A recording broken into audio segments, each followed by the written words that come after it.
हरे कृष्णा। भक्ति रसामृत सिंधु चैप्टर 7 भक्ति के अंगों का वर्णन हम लोग पढ़ रहे हैं। कल हमने भक्ति के जो 64 अंगों में से 4 अंगों की चर्चा की।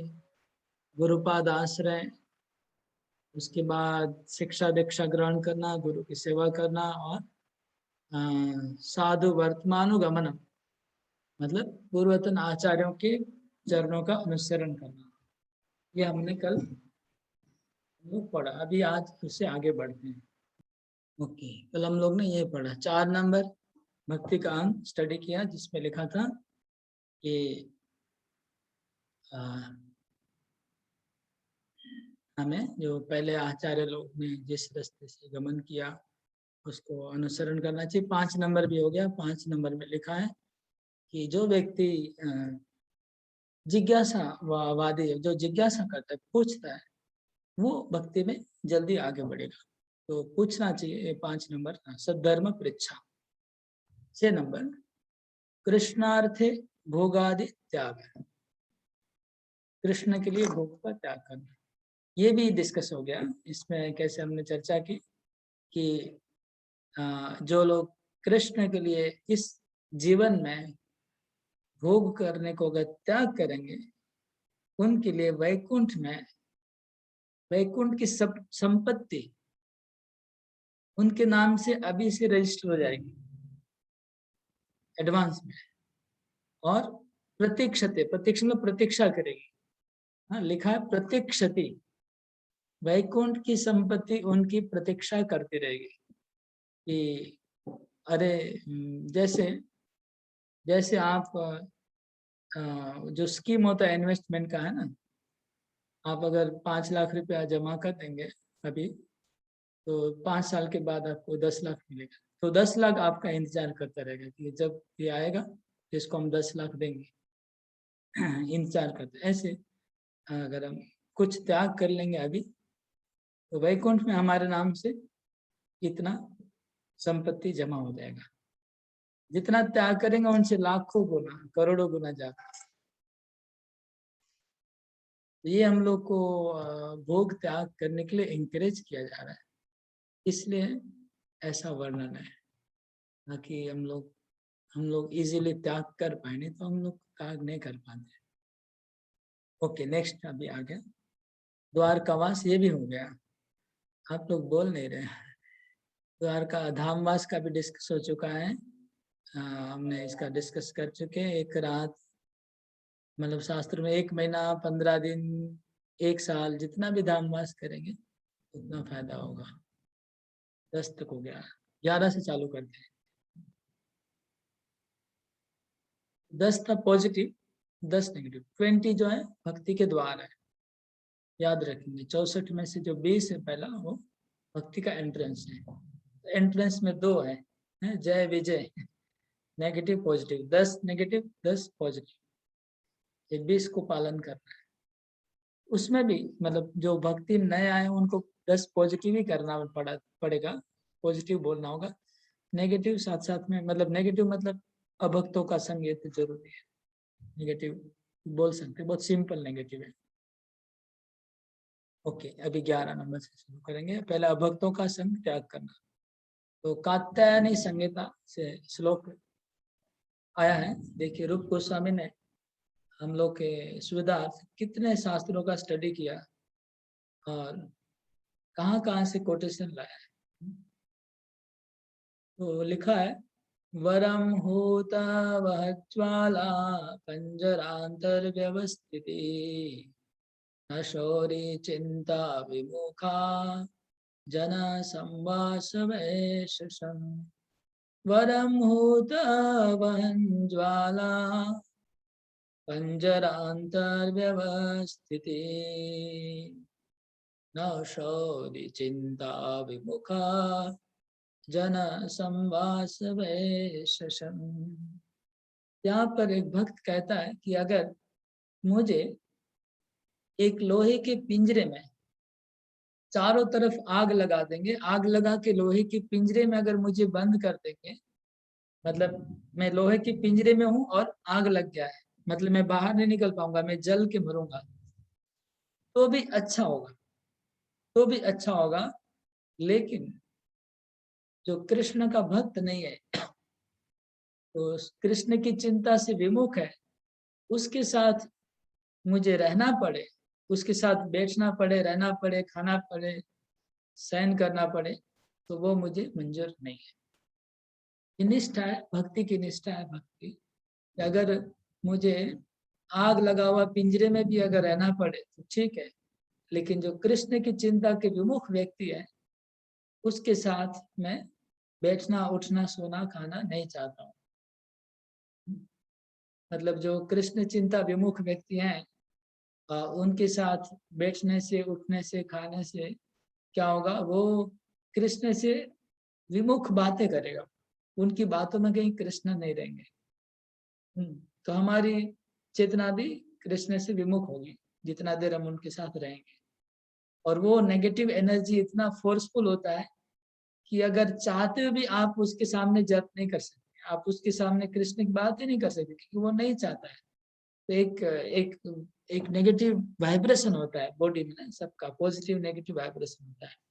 तो जो कृष्ण से अगेंस्ट है, उसके शरीर से जो वाइब्रेशन निकलता है, उससे हम चाहते हुए भी हम उसके सामने कृष्ण कथा बोल नहीं पाते, कृष्ण नाम कर नहीं पाते, क्योंकि वो नेगेटिव एनर्जी वहां से आ रहा है, वो मना कर रहा है, अंदर से मना कर रहा है। ये हो गया। इसका मतलब हमें हमेशा जो कृष्ण के सन्मुख भक्त है, उनके साथ रहने का हमें विचार करना। जो कृष्ण, जिनका मन कृष्ण में डूबा हुआ है, जो कृष्ण की भक्ति की बातें करता है, कृष्ण के बारे में बोलता है, सोचता है, उसके साथ ही हम 24 घंटा उनके साथ बैठेंगे, उनके साथ रहेंगे, खाएंगे, पिएंगे, तो भक्ति में हमारा पॉजिटिव होगा। नेक्स्ट लो, विष्णु रहस्य। आलिंगनम वरम मन्ये व्याल व्याघ्र जलोकशाम नासंग शल्ययुक्तानां नाना देवेक सेविनाम। यहाँ एक भक्त कहते हैं कि मैं बाघ को आलिंगन करना मुझे पसंद है, मैं बाघ को आलिंगन कर लूंगा। नाग को, नाग सर्प, विषधारी जो सर्प है, उसको आलिंगन करने को तैयार। और क्रोकोडाइल, मगरमच्छ, मगरमच्छ को अगर आलिंगन करना पड़े, बाघ को आलिंगन करना पड़े, या जहरीले सांप को आलिंगन करना पड़े तो मंजूर है। लेकिन जो कृष्ण की उपासना नहीं करते, तो दूसरे देवताओं की उपासना करते हैं, उसका संग में नहीं करना चाहता हूँ।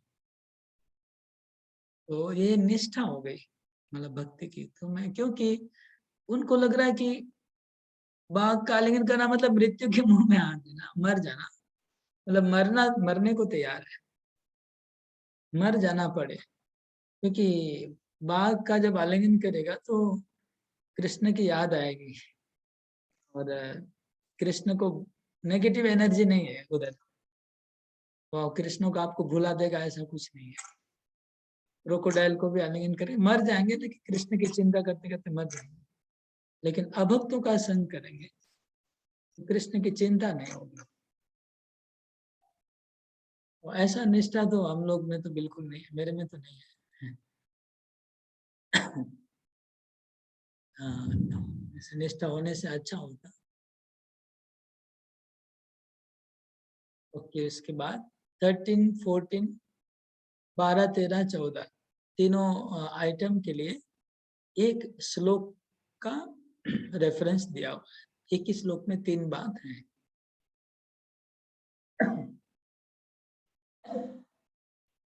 न शिष्याननुबध्नीत ग्रन्थानेवाभिषेद् न व्याख्यामुपयुञ्जीत नारम्भानारभेत् क्वचित्। ये मेरे ख्याल से 11वें क्या लिखा है, सप्तमा 7वें स्कंद का है। 7वां स्कंद 13वां अध्याय 8वां रेफरेंस भी है, देख लेने से अच्छा होता है।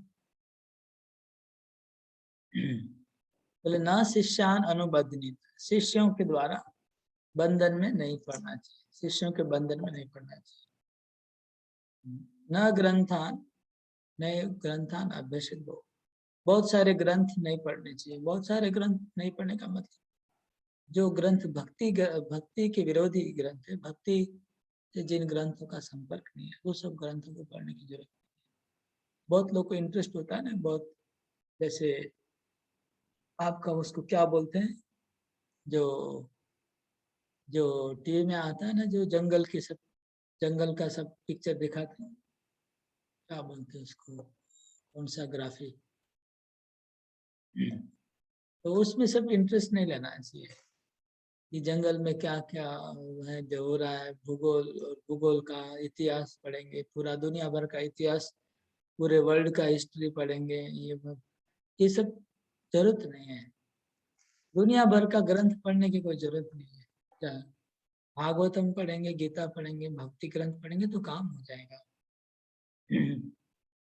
इसलिए हमें, हाँ, बहुत सारे ग्रंथ को, मतलब बहुत सारे ग्रंथ, मतलब आ गया उसमें सब कुछ, बहुत सारे ग्रंथ हो, चाहे टीवी हो, चाहे रेडियो हो, चाहे यूट्यूब हो, चाहे इंटरनेट हो, बहुत सारा इंफॉर्मेटिव जो इंफॉर्मेशन आ रहा है, हमें उतना इंफॉर्मेशन की जरूरत नहीं है। न्यूज चैनल है, हाँ, सब चैनल देखने की जरूरत नहीं है, इंफॉर्मेशन की जरूरत नहीं। वो हमारे मन को ये कृष्ण से दूर करता है, कृष्ण से हमारे मन को दूर ले जाता है, जरूरत नहीं है। न व्याख्या उपयुंजित, व्याख्या वाद विवाद वितंडा, तर्क वितर्क डिबेट, ये सब करने की जरूरत नहीं है। और नारंभान आरभित क्वचित, बड़े बड़े आडंबर प्रोजेक्ट करने की जरूरत नहीं है। ये श्लोक का तात्पर्य प्रभुपाद जी ने बहुत विस्तार पूर्वक लिखा है, इसको समझना भी जरूरी है। हरे कृष्ण। अन्य आदेश यह है कि भले ही किसी व्यक्ति के अनेक शिष्य हों, किंतु ऐसा कुछ ना किया जाए कि यदि उनमें से कोई शिष्य उसके लिए कोई कार्य कर दे तो वह उस शिष्य का अनुग्रहित हो। इसी तरह मनुष्य ना तो नए नए मंदिर बनवाने में उत्साह दिखाए, ना ही तरह तरह की पुस्तकें पढ़ने में उत्साह दिखाए। मनुष्य केवल ऐसी पुस्तकें पढ़े जो भक्ति को आगे बढ़ाने वाली हो। व्यवहारत यदि कोई भगवत गीता, श्रीमद् भागवतम, चैतन्य महाप्रभु के उपदेश, भक्ति रसामृत सिंधु को ध्यान पूर्वक पढ़े तो उसे कृष्ण भावनामृत के विज्ञान को समझने के लिए पर्याप्त ज्ञान प्राप्त हो सकेगा। उसे अन्य पुस्तकें पढ़ने के झंझट उठाने की आवश्यकता नहीं है। अरे वाह, तो प्रभुपाद कहते हैं, देखिए इसको याद रखना चाहिए सब। अगर कोई भगवत गीता, भागवतम और भक्ति रसामृत सिंधु, हाँ, और टीचिंग्स ऑफ लॉर्ड चैतन्य, इसलिए बोले कि उस समय चैतन्य चरितामृत शायद था नहीं। टीचिंग्स ऑफ लॉर्ड चैतन्य मतलब चैतन्य चरितामृत, समझ लीजिए। तो भगवत गीता, भागवतम, चैतन्य चरितम और भक्ति रसामृत, अगर 4 बुक पढ़ते हैं तो आपका काम हो गया, और कुछ पढ़ने की जरूरत नहीं है। ये याद रखिएगा, कोई भी इस्कॉन का भक्त अगर ये 4 बुक पढ़ेगा, उसका स्टडी कंप्लीट हो गया, और उनको सोचने की जरूरत नहीं है, इधर उधर भटकने की जरूरत नहीं है। श्रीमद् भागवत में 7.13.8 नारद मुनि महाराज युधिष्ठिर से समाज के आश्रमों के कार्यों के विषय में चर्चा चलाते हुए सन्यासियों के नियमों का विशेष उल्लेख करते हैं। सन्यास आश्रम स्वीकार करने वाले को अयोग्य शिष्य बनाने की अनुमति नहीं दी जाती। सन्यासी को चाहिए कि सर्वप्रथम वह यह जांच करे कि इच्छुक शिष्य कृष्ण भावनामृत को सच्चे दिल से अपना रहा है अथवा नहीं। यदि नहीं तो उसे शिष्य नहीं बनाया जाना चाहिए। किंतु चैतन्य महाप्रभु अहेतु की रूप से इतने कृपालु थे कि उन्होंने समस्त प्रामाणिक गुरुओं को सलाह दी कि वे कृष्ण भावनामृत के विषय में सर्वत्र प्रवचन करें। अतएव चैतन्य महाप्रभु की परंपरा में सारे सन्यासी भी कृष्ण भावनामृत पर सर्वत्र प्रवचन कर सकते हैं। और यदि कोई सचमुच शिष्य बनने के लिए उद्यत है तो सन्यासी उसे अपना शिष्य बना सकता है। ओके, अगला पैराग्राफ और एक पढ़िए थोड़ा आगे। एक बात तो है कि शिष्यों की संख्या बढ़ाए बिना कृष्ण भावनामृत संप्रदाय का प्रसार नहीं हो सकता। अतः कभी कभी खतरा होते हुए भी चैतन्य महाप्रभु की परंपरा का सन्यासी ऐसे भी व्यक्ति को शिष्य बना सकता है जो पूरी तरह शिष्य होने के योग्य ना हो। ऐसा शिष्य प्रामाणिक गुरु की कृपा से बाद में धीरे धीरे उन्नति कर लेता है।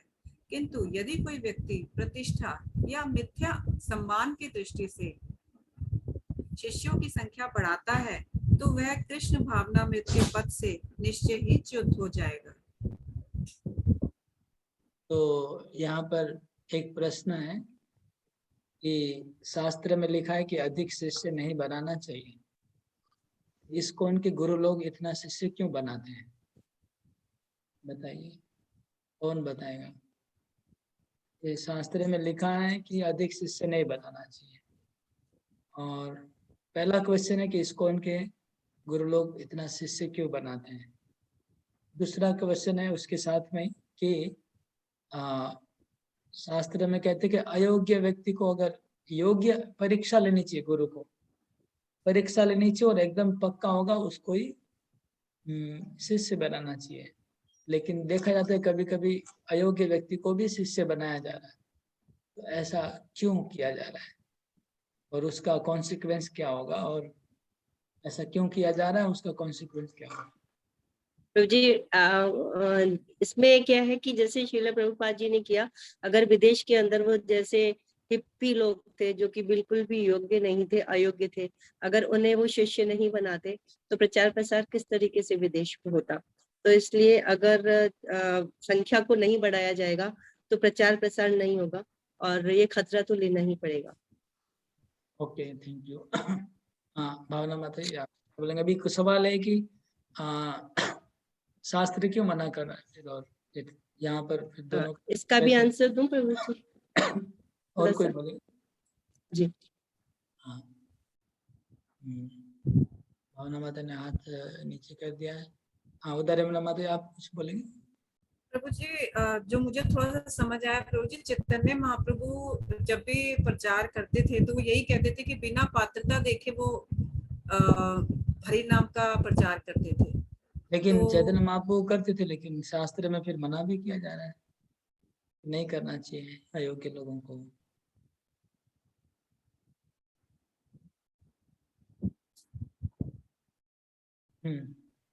ठीक है, आप ठीक ही बोल रहे हैं। तो और कोई इसके ऊपर कमेंट करना चाहेंगे? The point is that without increasing the number of disciple there is no propagation, प्रचार नहीं होगा।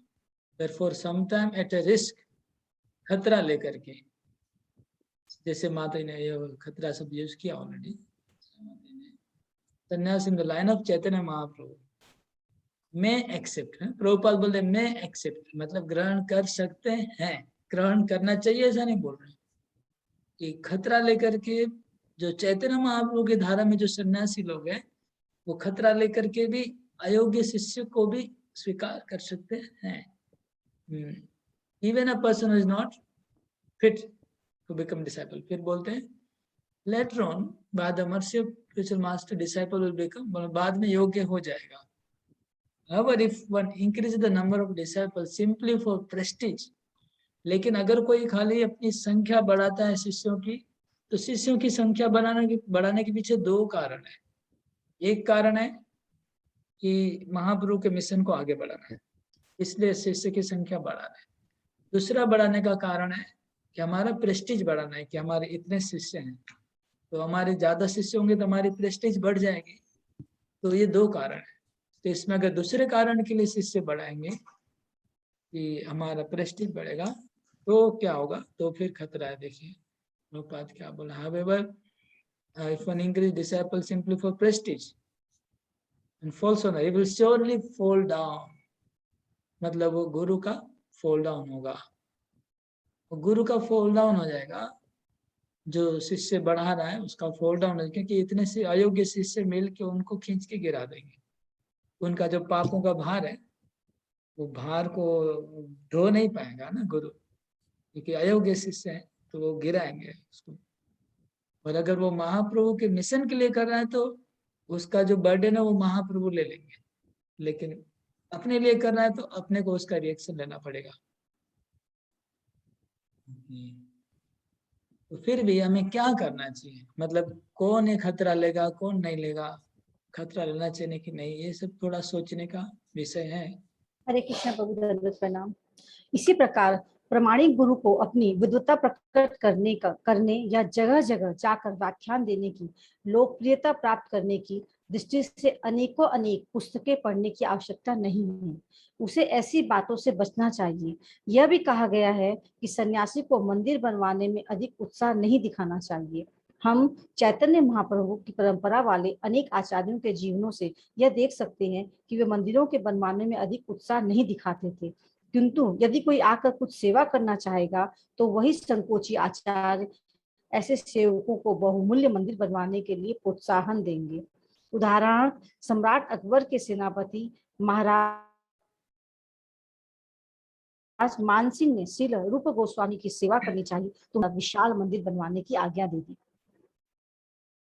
ओके, आगे पढ़ो। आपका नेटवर्क का प्रॉब्लम है, ठीक है। तो ये था क्वेश्चन कि बड़ा मंदिर नहीं बनाना चाहिए, ऐसा लिखा है। बड़ा बनाने तो हमारे तो इस्कॉन वाला तो मंदिर एक के बाद एक बड़ा जा रहे हैं। क्यों? शास्त्र में मना किया तो इतना मंदिर क्यों बना रहे? पहले तो स्टोक कैलाश, फिर बोले द्वारका, फिर बोले रोहिणी, फिर पंजाबी बाग, इतने मंदिर क्यों बना रहे हैं जब शास्त्र मना कर रहा है? तो ये क्वेश्चन है। शास्त्र में बोले कि ज्यादा मंदिर नहीं बनाना चाहिए। तो इसका उत्तर ये है, प्रभुपाद जी आगे चल के इसका आंसर देंगे, अगले पैराग्राफ में आंसर दिया हुआ है। तो पहले बात तो ये है कि हमारे गोस्वामी लोग कुटिया में रहते थे, भजन कुटीर, राधा कुंड के तट पे रहते थे कुटीर बना के, और मानसी गंगा पे रहते थे सनातन गोस्वामी, रघुनाथ दास गोस्वामी राधा कुंड तट पे रहते थे, रूप गोस्वामी अपना वृंदावन में यहाँ रहते थे। अलग अलग जगह सब गोस्वामी लोग अपनी कुटिया में रहते थे।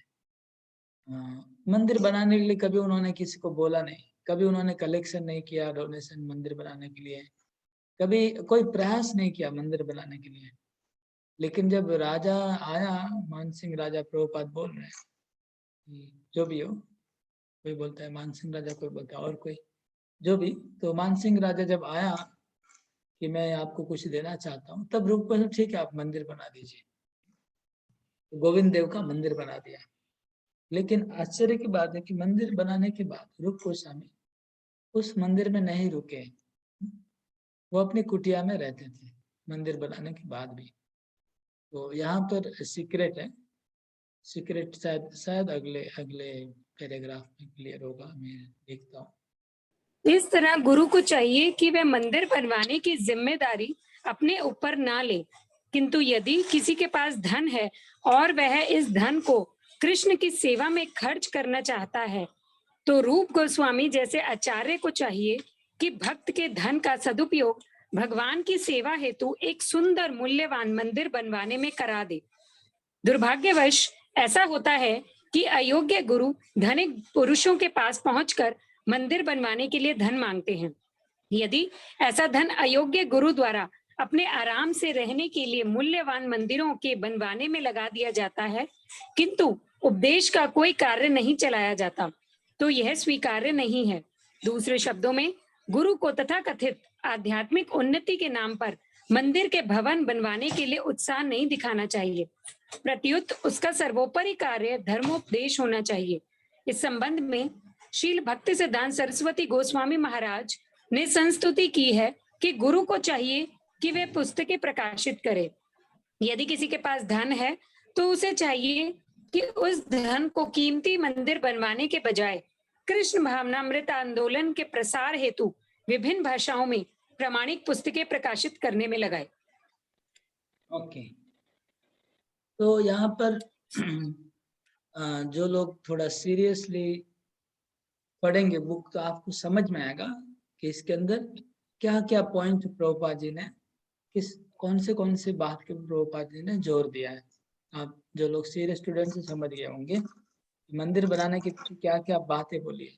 पहली बात है कि मंदिर जो बनाते हैं, अरे वो मंदिर जो बना रहे हैं उसका पर्पस क्या है? पर्पस क्या है? प्रचार के लिए बनना चाहिए। तो वो बड़े बड़े भवनों का निर्माण कब करना चाहिए, कब नहीं करना चाहिए। तो प्रभुपाद जी लिखते हैं, अभी आया देखा ही नहीं पड़ा, इसमें लाइन मिस हो गया पता नहीं, कि कोई सोचेगा कि मंदिर बना के हम उसके आराम से रहेंगे, मंदिर बन जाएगा तो हम कंफर्टेबली उसमें रहेंगे, उसमें एक मंदिर में बहुत बड़ा एक कमरा हमारा रहेगा और हम उसमें आराम से रह पाएंगे, आराम से सोएंगे और खाएंगे। ये विचार से जब मंदिर बनाते तो वो गलत है। ठीक है, ये इसका पहला बात हो गया सिद्धांत, कि अपने आराम के लिए, क्योंकि मैक्सिमम लोग ऐसे हैं, इस्कॉन के बाहर अगर देखेंगे तो सब लोग मंदिर क्यों बनाते हैं? अपना रहने के लिए, अपना जीविका चलाने के लिए। तो अपना जीविका चलाने के लिए मंदिर बनाना वो पहले ठीक नहीं है। पहला बात ये हो गया। दूसरा बात ये भी बोल रहे हैं कि मंदिर बनाने के लिए धनी लोगों के पास जाके पैसा इकट्ठा करने की जरूरत नहीं है, ऐसा भी बोल रहे प्रभुपाद जी। लेकिन हम इस्कॉन में तो करते ही हैं, और प्रभुपाद जी ने खुद भी बहुत लोगों के पास पैसा मांगा था मंदिर बनाने के लिए, लेकिन पर्पस था अपना कंफर्टेबल लिविंग के लिए नहीं। अपना कंफर्ट और लिविंग के लिए अगर मंदिर बनाते तो गलत है। ठीक है, ये पहला बात है। दूसरा बहुत इंपॉर्टेंट पॉइंट है, आप लोग ध्यान से देखिएगा, लिखा है जो देखे होंगे, प्रभुपाद कहते मंदिर में धर्म का प्रचार होना चाहिए। मतलब क्या? क्लासेस होनी चाहिए। अगर मंदिर में क्लासेस नहीं होती है, भागवतम क्लास, गीता क्लास, भक्ति वृक्ष क्लास, ये सब अगर मंदिर में नहीं होता है तो बहुत गलत है, बहुत गलत है। फिर वो खाली खाने सोने का ही मंदिर हो जाएगा, तो वो टिकेगा नहीं। वो मंदिर में कुछ दिन के बाद ताला लग जाएंगे और उस मंदिर में वो सब पंछी आके घर बना लेंगे, अगर मंदिर में प्रचार नहीं होगा। ये दो बात इंपॉर्टेंट है। मंदिर में एजुकेशन, शिक्षाएं बहुत ज्यादा होनी चाहिए। अभी हम लोग आगे बढ़ते हैं। ये तीन बात थी, शिष्य बनाना, मंदिर बनाना और ग्रंथों का अध्ययन करना। तीनों का आंसर मिल गया। ग्रंथों में हमको 4 ग्रंथ है, वो पढ़ने से हो जाएगा। शिष्य बनाने के लिए प्रोस एंड कॉन्स बता दिया गया, क्यों बनाना चाहिए, क्यों नहीं बनाना चाहिए, और मंदिर क्यों बनाना चाहिए, नहीं बनाना चाहिए, तीनों का डिस्कस हुआ।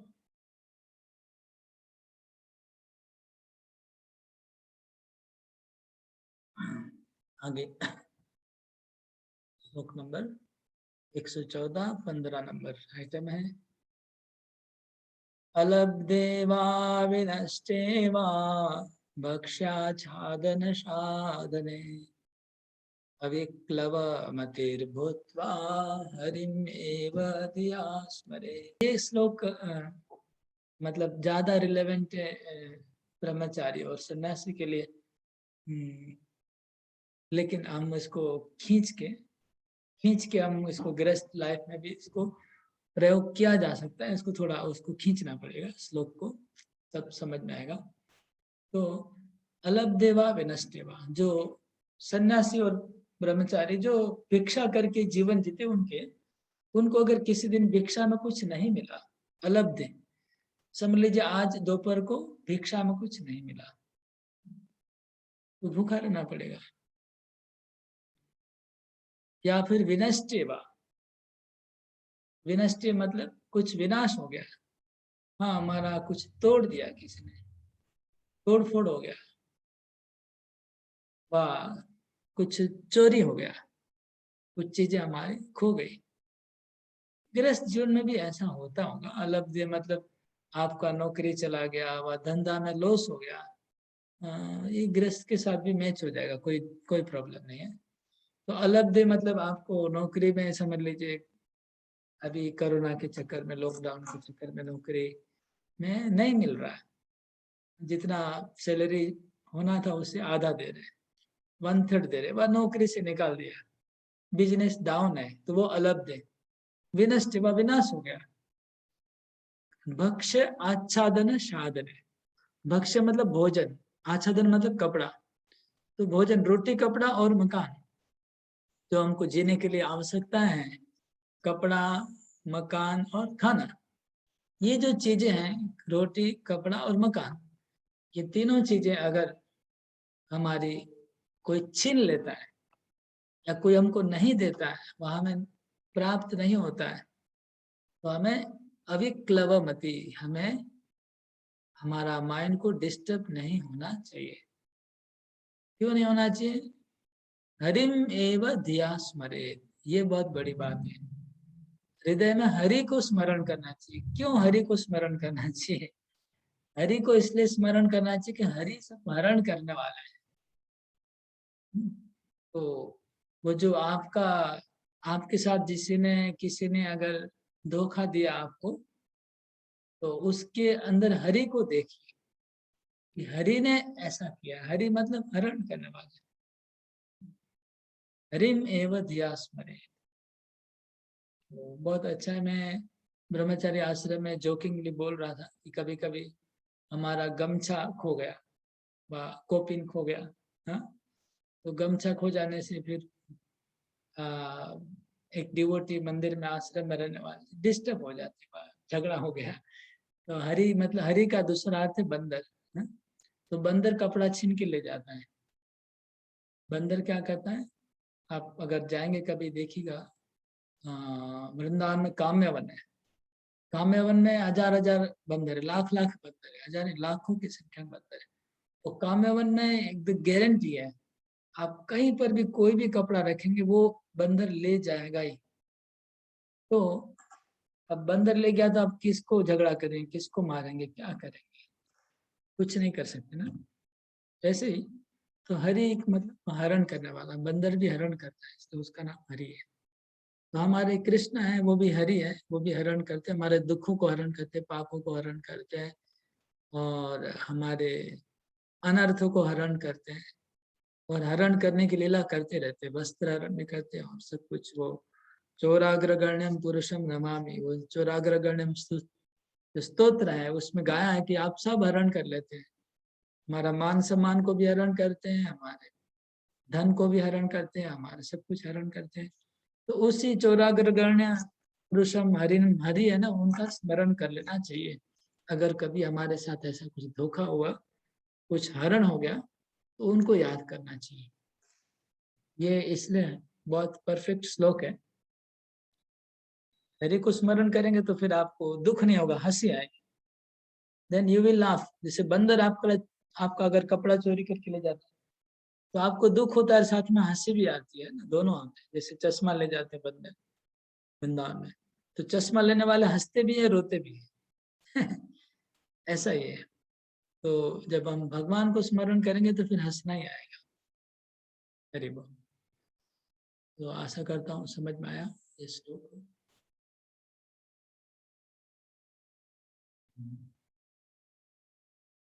बहुत अच्छा इसका मीनिंग है, समझ जाएंगे तो अच्छा मीनिंग है। नेक्स्ट श्लोक। वर्ष शोकादिर्भावे आक्रांतं यस्य मानसम् कथं तत्र मुकुन्दस्य स्फूर्ति संभावना भवेत्। तो शोकमर्षादिभिर्भावे आक्रांतं यस्य मानसम्। जब जिनका मन आक्रांत हो गया, आक्रांत मतलब भर गया, जकड़ गया। किससे जकड़ गया? शोक और क्रोध। अमर्ष मतलब क्रोध, गुस्सा। शोक के द्वारा और दुखों के द्वारा, और शोक में और दुख में और डूबा हुआ जिनका मन शोक से अभिभूत हो गया, क्रोध से अभिभूत हो गया, तो कथम मुकुंदस्य स्फूर्ति संभावना भवेत्। कथम तत्र मुकुंदस्य स्फूर्ति संभावना भवेत्। तो बात ऐसे, मुकुंद का दूसरा अर्थ है फूल, कमल। तो कमल फूल कहाँ खिलेगा? मुकुंद का कोई कमल का फूल तो नहीं है, लेकिन कुछ तो है, याद नहीं आ रहा है। मुकुंद का स्फूर्ति नहीं होगा, हाँ, फूल कहाँ खिलेंगे। अच्छा मतलब मानस अच्छा होना चाहिए, हृदय अच्छा होना चाहिए, लेकिन जिनका हृदय शोक और क्रोध से आक्रांत हो गया, वहां पर एक फूल खिलेगा नहीं। मुकुंद रूपी, कृष्ण रूपी फूल उनके हृदय में फूटेंगे नहीं। कृष्ण स्फूर्ति नहीं होगा हृदय में अगर शोक और अमर्ष हृदय भरा हुआ है। तो जब कोरोना वरोना चल रहा था तो भक्तों का हृदय शोक में, बहुत लोग शोक में डूबे हुए थे, बहुत लोग अमर्ष। अमर्ष मतलब क्या है? मतलब अच्छा नहीं लग रहा है। अमर्ष, अमर्ष मतलब अच्छा नहीं लग रहा है, सब खराब लग रहा है, सबके ऊपर गुस्सा आ रहा है, सबके ऊपर नाराज हो रहा है, वो अमर्ष बोलते हैं उसको। तो भक्तों का ऐसा ही हो गया था बहुत लोगों का। ऐसा नहीं होना चाहिए, रूप गोस्वामी कहते हैं ऐसा नहीं होना चाहिए, चाहे कुछ भी हो जाए। ये मन की तपस्या है। गीता में 3 प्रकार की तपस्या आती है, मन की तपस्या, वाणी की तपस्या और शरीर की तपस्या। तो मन की तपस्या क्या थी? मन प्रसाद सौम्य, मन को हमेशा प्रसन्न रखना। तो मन को प्रसन्न रखना एक तपस्या है। तो मन को हम अप्रसन्न कर लेते हैं इन सब प्रॉब्लम से, तो वहां पर कृष्ण नहीं रहेंगे। कृष्ण क्यों रहेंगे? आप घर में अगर झगड़ा करेंगे, गुस्सा करेंगे, समझ लीजिए कभी कभी घर में फाइटिंग हो जाता है ना, फिर उस समय आप लोग ने देखा होगा जब झगड़ा होता है तो घर का जो वाइब्रेशन है बहुत थिक हो जाता है कि नहीं? आप लोग अनुभव किए? अगर आप चिल्लाते हैं जोर जोर से किसी के ऊपर तो घर का वाइब्रेशन थिक हो जाता है। आपने अनुभव किया कि कभी? और उस थिक एनवायरनमेंट में कोई जो सॉफ्ट हार्ट वाला आदमी रह नहीं सकता, भाग जाएगा। बच्चे लोग व कोई भी रह नहीं पाएंगे। कोई आएगा बाहर से तो उसको फील होगा कि थिकनेस दिखेगा, वो तुरंत निकल जाएगा। अगर आपने झगड़ा किया, झगड़ा करने के 5 मिनट के बाद पिन ड्रॉप साइलेंस है, लेकिन उस घर में अगर कोई आएगा ना तो उसको अच्छा फीलिंग नहीं होगा। गारंटी, आप साइंटिफिकली इसको टेस्ट कर सकते हैं, अनुभव कर सकते हैं। वाइब्रेशन थिक हो जाता है। तो जब घर का वाइब्रेशन ठीक हो गया तो आपका हृदय का वाइब्रेशन क्या होगा? उसमें फिर कृष्ण कैसे रहेंगे? इसलिए ये बात, प्रॉब्लम यही है। कृष्ण रूपी मुकुंद उसमें स्फूर्ति नहीं पाएंगे, मुकुंद कृष्ण पूर्ण नहीं करेंगे अगर हृदय इन चीजों से आक्रांत है। इसलिए हमें तपस्या है कि हमको हृदय को प्रसन्न रखना चाहिए अगर हम कृष्ण को वहां स्फूर्ति करवाना चाह रहे हृदय में। बहुत इंपॉर्टेंट बात है, कहीं सुनने नहीं मिलेगी ये सब बात है, कहीं सुनी नहीं होगी। ये बहुत प्रैक्टिकल बातें थी पिछले दोनों श्लोकों में कि हमारा कुछ लॉस हो जाता है तो हरि को स्मरण करना है, उसके बाद शोक अमर्ष। अभी 17 नंबर आइटम है दूसरे देवताओं की अपमान करना।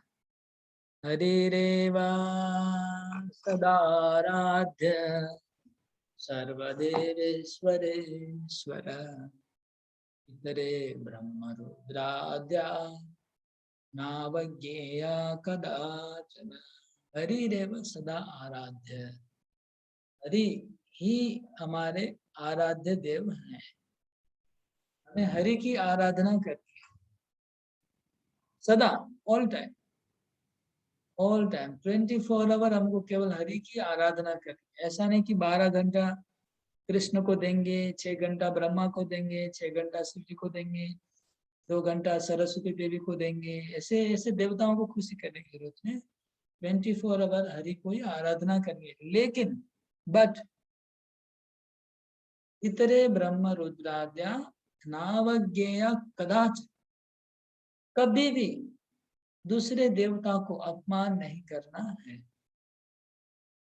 नावज्ञेय कदाचन, कभी भी दूसरे देवताओं को अपमान अवज्ञा नहीं करनी है। दूसरे देवताओं को अपमान अवज्ञा नहीं करनी, क्योंकि वो लोग भी भगवान के भक्त हैं, वो लोग भी भगवान के सेवक है, भगवान के दास है, भगवान की सेवा कर रहे हैं। तो उनको अवज्ञा करने से कृष्ण को अच्छा नहीं लगेगा, भगवान को अच्छा नहीं लगेगा, कृष्ण नाराज हो जाएंगे। हमको देवताओं को खुशी नहीं करना, हमको कृष्ण को ही खुशी करना है। लेकिन कृष्ण नाराज हो जाएंगे अगर वो देखेंगे कि हम दूसरे देवताओं को अपमान कर रहे हैं। पितेव पुत्रं करुणा नो द्वे जयति योजनम् विशुद्धस्य ऋषिकेशपूर्णं तस्य प्रसीदति। जैसे पिता अपने पुत्र को, पुत्र के प्रति जैसे करुणा होती है पिता को, इसी प्रकार जो दूसरे जीव है हमको पिता की तरह उनकी पालन करना चाहिए। जो गाय है, कुत्ता है, रास्ते के ऊपर गाय है, बिल्ली है, कुत्ता है, कबूतर है, इन सब जीवों को, जो हमारे आसपास में जितने जीव हैं और चींटी है, इन सब जीवों को पिता की तरह पालन करना चाहिए, क्योंकि सबके अंदर भगवान है, सब भगवान के अंश है, सब जीव। वो मनुष्य के ऊपर डिपेंड कर रहे हैं, सब जो जीव है वो मनुष्य के ऊपर। अब सोशल साइंस में पढ़ा हो, साइंस सबने पढ़ा है कि कैसे कुछ प्राणी है जो मनुष्य के साथ रहते हैं, वो मनुष्य के ऊपर डिपेंड करते हैं। तो मनुष्य को पिता की तरह उनको पालन करना चाहिए, तो भगवान खुश है। अभी सेवा नाम अपराधा नाम वर्जनम यथा वराह है।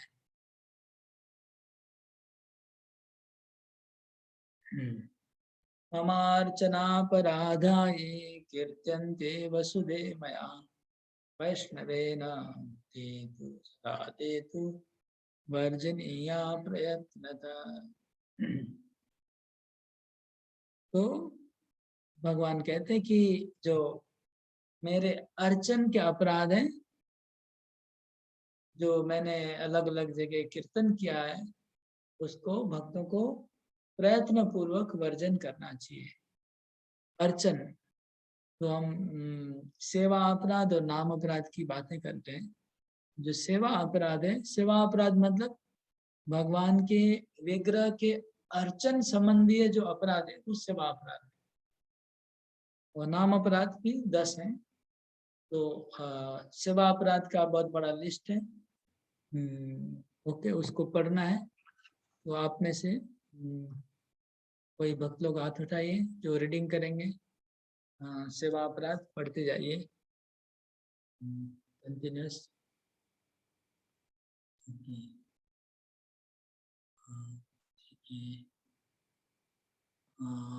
माते ने भी पढ़ा था, फिर भी पढ़िए, ठीक है। पूरक वैदिक साहित्य में भगवान की सेवा से संबंधित निम्नलिखित 32 अपराधों की सूची मिलती है। नंबर 1, मोटर कार या पालकी में सवार होकर या जूता पहनकर अर्चा विग्रह के मंदिर में प्रवेश नहीं होना चाहिए। पूरा पढ़ लीजिए। नंबर 2, भगवान की प्रसन्नता के लिए जन्माष्टमी तथा रथ यात्रा जैसे उत्सवों को मनाने से चूकना नहीं चाहिए। नंबर 3, अर्चा विग्रह के समक्ष नतमस्तक होने में आनाकानी नहीं करनी चाहिए। नंबर 4, भोजन के बाद हाथ तथा पैर धोए बिना भगवान की पूजा हेतु मंदिर में प्रवेश नहीं करना चाहिए। नंबर 5, दूषित अवस्था में मंदिर में प्रवेश नहीं करना चाहिए। वैदिक शास्त्रों के अनुसार यदि किसी परिवार में कोई मर जाता है तो सारा परिवार कुछ समय के लिए अपने पद के अनुसार दूषित हो जाता है। उदाहरणार्थ, ब्राह्मण परिवार में दूषण छूत का काल 12 दिन है, क्षत्रियों तथा वैश्यों के परिवार में 15 दिन और शूद्रों में 30 दिन होता है। नंबर 6, एक हाथ से नमस्कार नहीं करना चाहिए। नंबर 7, श्री कृष्ण के समक्ष परिक्रमा नहीं करनी। सॉरी, एक हाथ से नमस्कार करने का मतलब ये हुआ कि जब आपके हाथ में अगर कोई जपमाला है, हाथ में मोबाइल है, तो उसको साइड में रख देना चाहिए और दोनों हाथ को ऐसे जमीन पर टच करना चाहिए। ओके, आगे पढ़िए। नंबर 7, श्री कृष्ण के समक्ष परिक्रमा नहीं करनी चाहिए। ओके, परिक्रमा नहीं करनी चाहिए, वर्ड थोड़ा गलत है। एनीवे, ऐसा ही लिखा है संस्कृत में भी। लेकिन परिक्रमा का मतलब ये, परिक्रमा तो जरूर करनी, लेकिन हमको पीठ नहीं, भगवान को पीठ नहीं दिखाना है, इसको ही मतलब परिक्रमा दिखाना है। ओके, पढ़िए। तो उसके बाद 8वां, अर्चा विग्रह के समक्ष अपने पांव नहीं फैलाने चाहिए। नंबर 9, अपने हाथों से टखने, कुहनी या घुटने पकड़कर अर्चा विग्रह के समक्ष नहीं बैठना चाहिए। मतलब समझ रहे ना, कभी ऐसा हम लोग बैठते ना ऐसे ऐसे करके, वो बात है, ठीक है। नंबर 10, कृष्ण के अर्चा विग्रह के समक्ष लेटना नहीं चाहिए। नंबर 11, अर्चा विग्रह के समक्ष प्रसाद ग्रहण नहीं करना चाहिए। नंबर 12, अर्चा विग्रह के समक्ष प्रसाद ग्रहण नहीं करने का बात ऐसा है, प्रसाद ग्रहण कर सकते, थोड़ा सा मुंह को फिरा के दूसरी तरफ थोड़ा सा हट के लेना चाहिए, एकदम उनके सामने, मतलब वो भी डिपेंड करता है क्या भाव है आपको खाने का। ठीक, यस। नंबर 12, अर्चा विग्रह के समक्ष कभी झूठ नहीं बोलना चाहिए। नंबर 13, अर्चा विग्रह के समक्ष ऊंची आवाज में नहीं बोलना चाहिए। नंबर 14, अर्चा विग्रह के समक्ष अन्यों से बातें नहीं करनी चाहिए। नंबर 15, अर्चा विग्रह के समक्ष रोना या चिल्लाना नहीं चाहिए। नंबर 16, अर्चा विग्रह के समक्ष लड़ना झगड़ना नहीं चाहिए। नंबर 17, अर्चा विग्रह के समक्ष किसी को डांटना नहीं चाहिए। 18, अर्चा विग्रह के समक्ष भिखारियों को भिक्षा नहीं देनी चाहिए। ओके, 19, तो देखिए ये सब जो लिखा है इसके पीछे सेंस क्या है ये सोचिए। इसके पीछे स्पिरिट क्या है, what is the spirit, intention क्या है। इंटेंशन ये है कि हमें याद रखना चाहिए कि भगवान यहाँ पर बैठे हुए हैं, खड़े हुए हैं, बस इतना ही स्पिरिट है इसके बिहाइंड। मतलब जब निषेध होता है तो विधि होता है, जैसे बोला स्मरण और विस्मरण। तो विस्मरण जो निषेध इसलिए होता है कि सामने कुछ विधि को रख, तो विधि है कि हमें याद रखना है कि भगवान यहाँ बैठे हुए हैं, ये विधि है। और ये सब जो लिस्ट है वो विस्मरण है, निषेध वाला। इसका मतलब क्या, आपके घर में समझ लीजिए कोई अतिथि आया, कोई गेस्ट आया बड़ा, तो आप गेस्ट के सामने क्या झगड़ा करेंगे? नहीं करेंगे। आप किसी को डांटेंगे? नहीं डांटेंगे। आप रोएंगे? नहीं रोएंगे। आप क्या करेंगे? बस ये सेंस है कि हमारे घर में गेस्ट है, इतना खाली आपको पता है, ठीक है। इसलिए आपका पूरा बिहेवियर चेंज हो जाता है ऑटोमेटिक, कि गेस्ट है हमको ये नहीं करना है, गेस्ट है हमको ये नहीं करना है। तो इतना बिहेवियर चेंज हो जाता है गेस्ट की वजह से, पूरा टोटली बिहेवियर हमारा चेंज हो जाता है। क्यों? तो ऐसे ही हम अगर सोचेंगे कि भगवान है, मंदिर में भगवान खड़े हुए हैं, तो मंदिर में जब खड़े हैं तो मंदिर में भगवान के सामने हम चिल्लाएंगे नहीं, ये नहीं, क्यों नहीं करेंगे? पाप होगा ऐसा नहीं। ये एक सेंस होगा कि पाप होगा, अपराध होगा। दूसरा सेंस है कि हमें याद रखे कि भगवान है, क्योंकि हम अगर याद रखेंगे तो वही भक्ति है। वो अपराध चक्कर तो खाली हमको पॉजिटिव में लाने के लिए बताया जा रहा है। असली बात यह है कि हम याद रखें कि भगवान है, भगवान सुन रहे हैं हमारी बातों को। वो एक्चुअली सेंस है कि हम सोचना शुरू करें कि मैं जो भी बोल रहा हूँ भगवान सुन रहे हैं। हम चिल्लाएंगे तो भगवान को कान में लगेगा। वो पर्सनल फीलिंग लाने के लिए कि भगवान निर्विशेष निराकार नहीं है, सविशेष साकार है, और उनको सब समझ में आता है, वो सुन रहे हैं, वो देख रहे हैं। तो ये उनकी आंखों से देख रहे हैं, कानों से सुन रहे हैं, ये फीलिंग लाना ज्यादा जरूरी है। अपराध और निरपराध से ज्यादा इम्पोर्टेंट ये है। तो ये सेंस है, उसको याद रखेंगे तो ऑटोमेटिक सारे नियम अपने आप नियम फिर याद रखने की जरूरत ही नहीं पड़ेगी। अगर ये याद रखें कि कृष्ण है, वो सुन रहे हैं, उनको जो जो अच्छा लगेगा वो करना है, उनको जो अच्छा नहीं लगता वो नहीं करना। ओके, जो लास्ट वाला अभी पढ़े हम लोग, अर्चा विग्रह के समक्ष भिखारियों को भिक्षा नहीं भिखारी को देनी। भिक्षाएं देना, हाँ ये जो लिखा था इसका मतलब ये हुआ कि भिक्षा कौन देता है? अपने को जो दानवीर दाता होता है, तो हमें दाता नहीं बनना चाहिए, क्योंकि भगवान सबसे बड़े दाता है। भगवान ही सबसे बड़ा दान देने वाले हैं। हमें भगवान के दान देना एक भगवान के जैसा काम है। हमको भगवान के सामने भगवान नहीं बनना है, इसलिए लिखा है।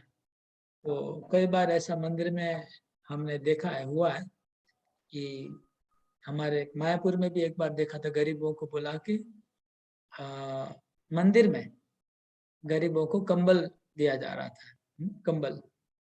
तो उस केस में फिर क्या होता है, वो कंबल जैसे भगवान की विग्रह को ऑफर किया इनके चरणों में, फिर प्रभुपाद जी के हाथ को टच करके दिया जा रहा है। तो वो भाव होना चाहिए कि भगवान दे रहे हैं, प्रभुपाद जी दे रहे हैं। और अगर हम सोचते कि मैं दे रहा हूँ और मेरा फोटो खिंचवाता हूँ उधर, फोटो खींच के कि मैं, तो वो अच्छा नहीं है। ओके, आगे पढ़िए। 19, अर्चा विग्रह के समक्ष अन्यों से बहुत कटु वचन नहीं बोलना चाहिए। 20, अर्चा विग्रह के समक्ष रोएदार कंबल नहीं ओढ़ना चाहिए। 21, अर्चा विग्रह के समक्ष किसी अन्य की स्तुति या बढ़ाई नहीं करनी चाहिए। 22, अर्चा विग्रह के समक्ष किसी को गाली नहीं बकनी चाहिए। 23, अर्चा विग्रह के समक्ष अपान वायु का त्याग नहीं करना चाहिए। 24, अपने साधनों के अनुसार अर्चा विग्रह की पूजा करने से चूकना नहीं चाहिए। इसका मतलब ये है कि भगवान बोलते हैं पत्रम पुष्पम फलम त्वं यो मे भक्त्या प्रयच्छति। तो इसका मतलब हम बहुत लोग हैं ना घर में बंगाल में भी होता है, आपको उधर भी होता होगा कि भगवान में विग्रह है तो वो थोड़ा सा वो काजू का दाना रख देते हैं घर में, डिब्बे में, डिब्बा बंद रहता है। वह क्या होता है, अलग अलग जगह बंगाल में पतासा रखते हैं, पतासा जानते हैं ना? हाँ, पतासा रख देते हैं, बंगाल का ये कल्चर है। नहीं, हिंदी में पतासा रखते हैं, बंगाल में नकुल दाना रखते हैं। नकुल दाना एक डब्बे में रख देते हैं, वो नकुल दाना 1 महीना भर पड़ा रहता है। भगवान अपना जब मर्जी खोल के खा लेंगे, डब्बा बंद पड़ा हुआ है, आपको जब भूख लगेगा खा लेना। हाँ, वो भगवान का, अपने घर में 56 भोग बना रहे हो, अपने लिए बन रहा है, भगवान के लिए वही वो दाना ही काफी है। तो ये जो है ठीक नहीं है, ये नहीं, ये बात बोल रहे हैं कि हमारा कैपेसिटी के अनुसार भगवान को भोग लगाना चाहिए। ओके, आगे पढ़िए। 25 कृष्ण को पहले अर्पित किए बिना कोई भी भोज्य पदार्थ नहीं खाना चाहिए। 26 ऋतु के अनुसार कृष्ण को ताजे फल तथा अन्न अर्पित करने से चूकना नहीं चाहिए। 27 भोजन बन जाने के बाद जब तक उसे अर्च्य विग्रह को अर्पित न कर दिया जाए तब तक उसे किसी को नहीं देना चाहिए। 28 अर्च्य विग्रह की ओर पीठ करके नहीं बैठना चाहिए। 29 गुरु को चुपके से नमस्कार नहीं करना चाहिए, अर्थात नमस्कार करते समय उच्च स्वर से गुरु की स्तुति करनी चाहिए। 30 गुरु के समक्ष उनकी कुछ प्रशंसा करना नहीं भूलना चाहिए। 31 गुरु के समक्ष अपनी बढ़ाई नहीं करनी चाहिए। 32 अर्चा विग्रह के समक्ष देवताओं का उपहास नहीं करना चाहिए। ये 32 अपराधों की सूची है। ओके, तो इसमें किसी को कोई प्रश्न होगा तो पूछ सकते हैं। कोई भी चीज अगर किसी को समझ में नहीं आए, क्यों होगा, क्यों ऐसा है, ये बात क्यों है, पूछ सकते हैं। प्रभु जी, एक मुझे हुआ कि इसमें जैसे पूछा गया गुरु को चुपके से नमस्कार नहीं करना चाहिए। इसका मतलब ये हुआ कि जब गुरु को हम प्रणाम करेंगे तो उनका जो प्रणाम मंत्र है, नमो विष्णु पादाय कृष्ण, इसको जोर से बोलना है। जब प्रणाम करेंगे गुरु के पास जाएंगे तब, जब हम गुरु सामने खड़े हैं और मैं उनको प्रणाम कर रहा हूँ तो मुझे उनका मंत्र जोर से बोलना है। ये इसका मतलब उनको सुनाई पड़े ऐसे बोलना चाहिए। ओके, और कोई पॉइंट समझ में नहीं आता है तो हाथ उठाइए। ओके, उदार रमना माता जी, भद्रेला माता जी। हरे कृष्ण प्रभु जी, ये रोएदार कंबल नहीं ओढ़ना चाहिएगा मतलब? हाँ, इसका मतलब ये हुआ कि कुछ कुछ ऐसे कंबल होते हैं जिससे रुएं उड़ते रहते हैं।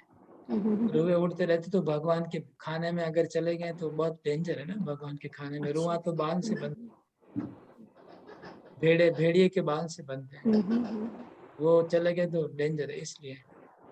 और लाल और काले रंग के कपड़े पहनना भी मना हुआ, अगले लिस्ट में आएगा। तो जो लाल बहुत लाल जो तांत्रिक वाले जो होते हैं ना, चकचक वाले, ऐसे कापड़ नहीं पहनने चाहिए।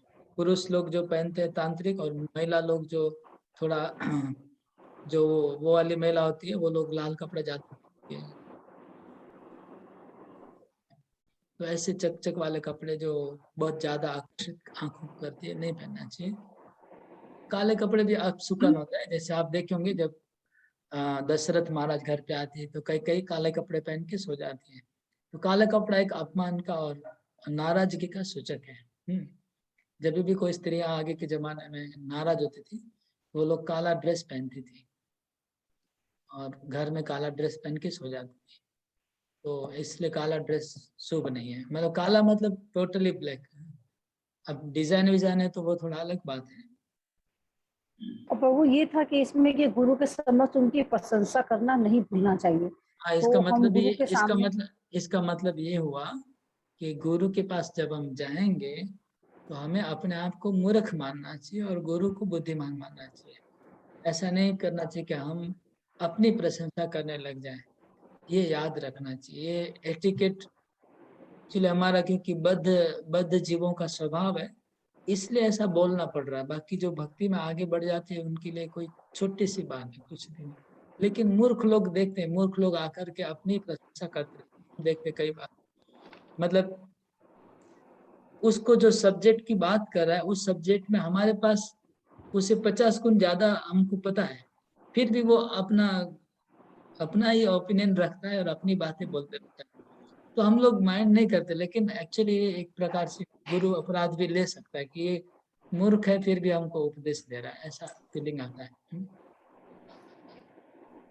रमना माता जी, आपका प्रश्न है? हो गया हो गया? प्रभु जी, वही था ओके। रोएदार कंपल।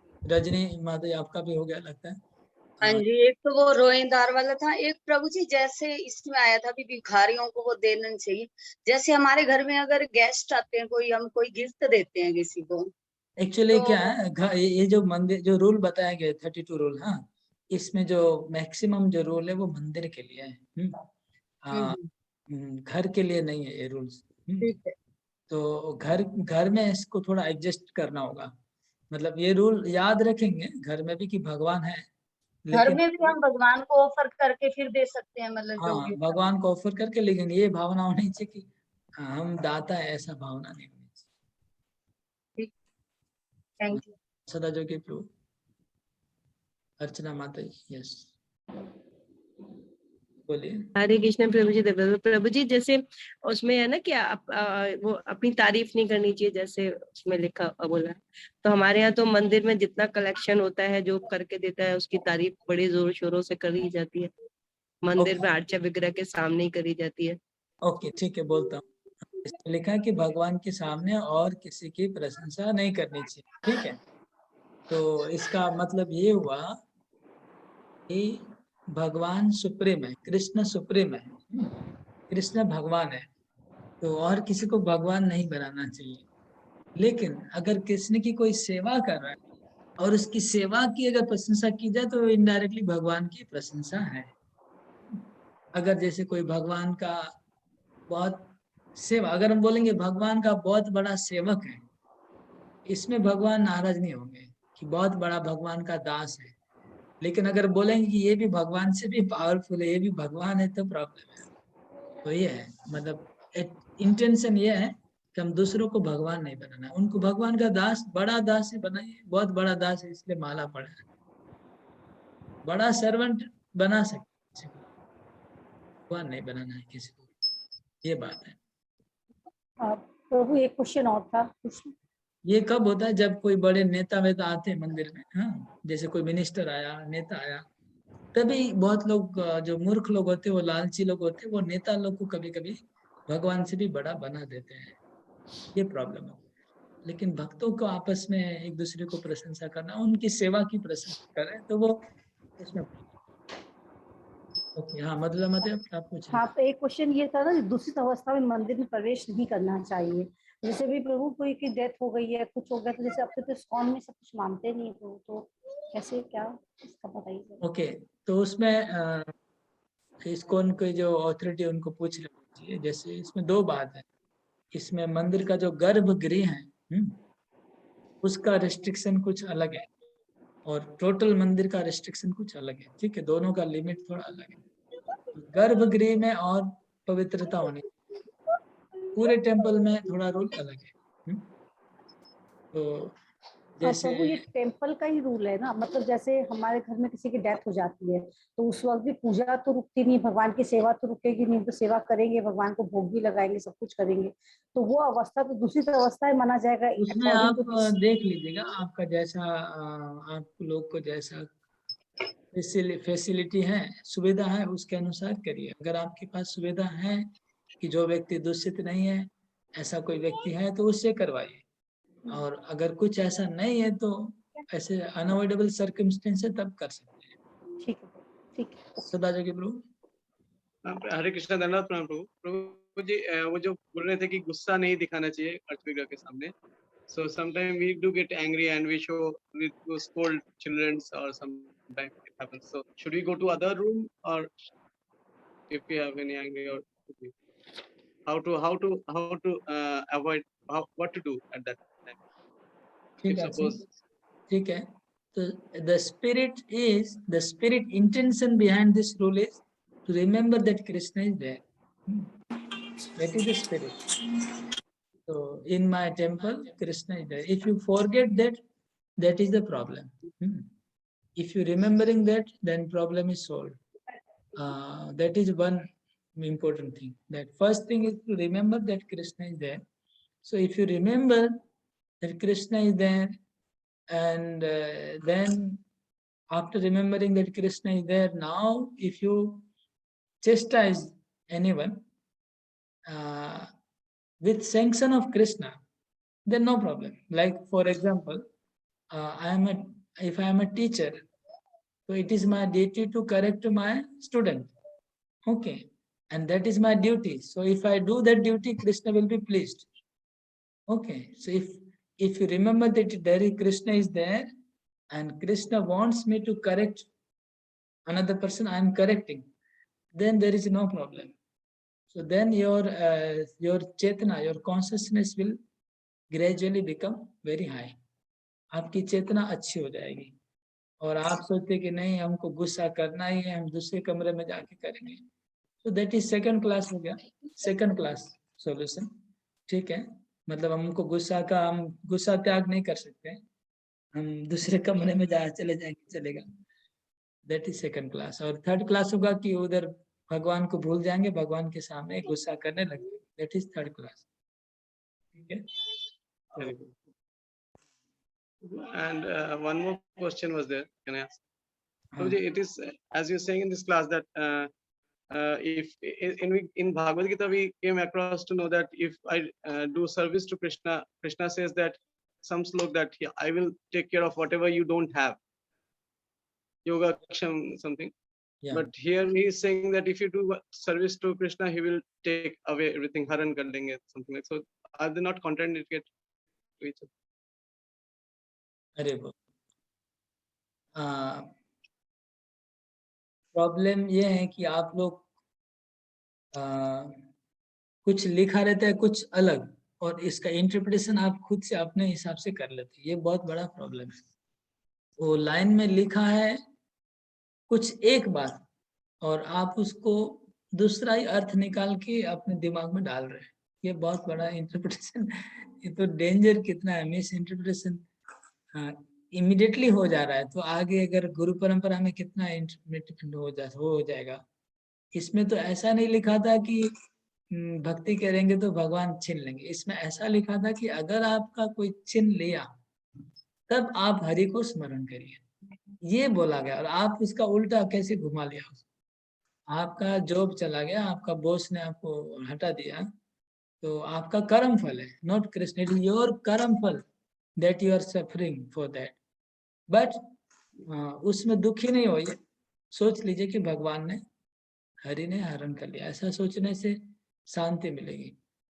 नहीं तो फिर मन में शोक और अमर्ष आ जाएगा. शोक अमर्ष आने से फिर भगवान हृदय में स्फुरित नहीं होंगे. ये बात नहीं है कि भगवान भक्ति माने से हरण कर लेते. हमारा जो कर्म फल है, हमारे जो कपाल में लिखा है, वो भगवान कभी लेने वाला नहीं, और देंगे, कम नहीं करेंगे.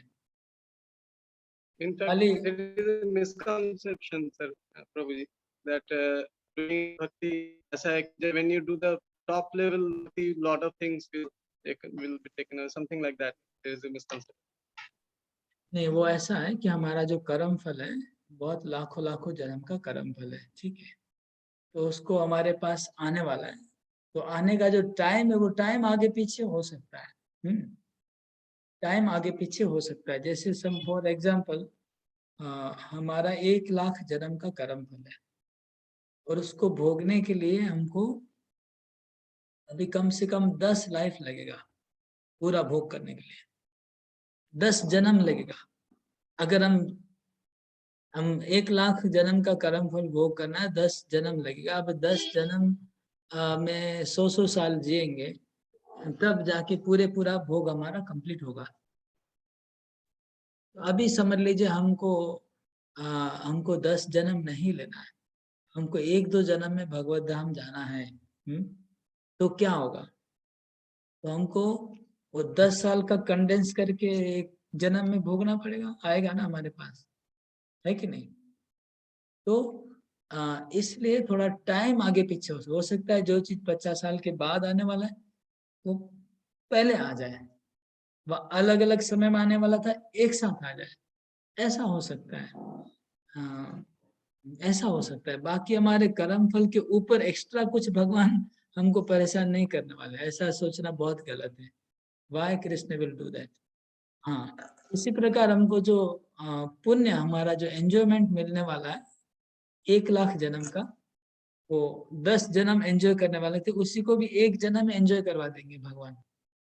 तो दोनों एंजॉयमेंट हमारा जितना लिखा है वो भी हमको शॉर्ट टाइम में खत्म करना पड़ेगा, और हमको जो सफर करना है वो भी शॉर्ट टाइम में, क्योंकि हमको अगर 1 जन्म में जाना है तो समझ में आ रहा है, तो आप इतना एंजॉय करेंगे कि आप कल्पना ही नहीं कर सकते। अब सब हम देख रहे हैं जो डिवोटी इस्कॉन में आने के पहले उनका जो लिविंग स्टेटस था और इस्कॉन में आने के बाद लिविंग स्टेटस चेंज हो गया, बहुत चेंज हो गया। क्यों इतना हाई फाई कैसे हो गया इतना जल्दी?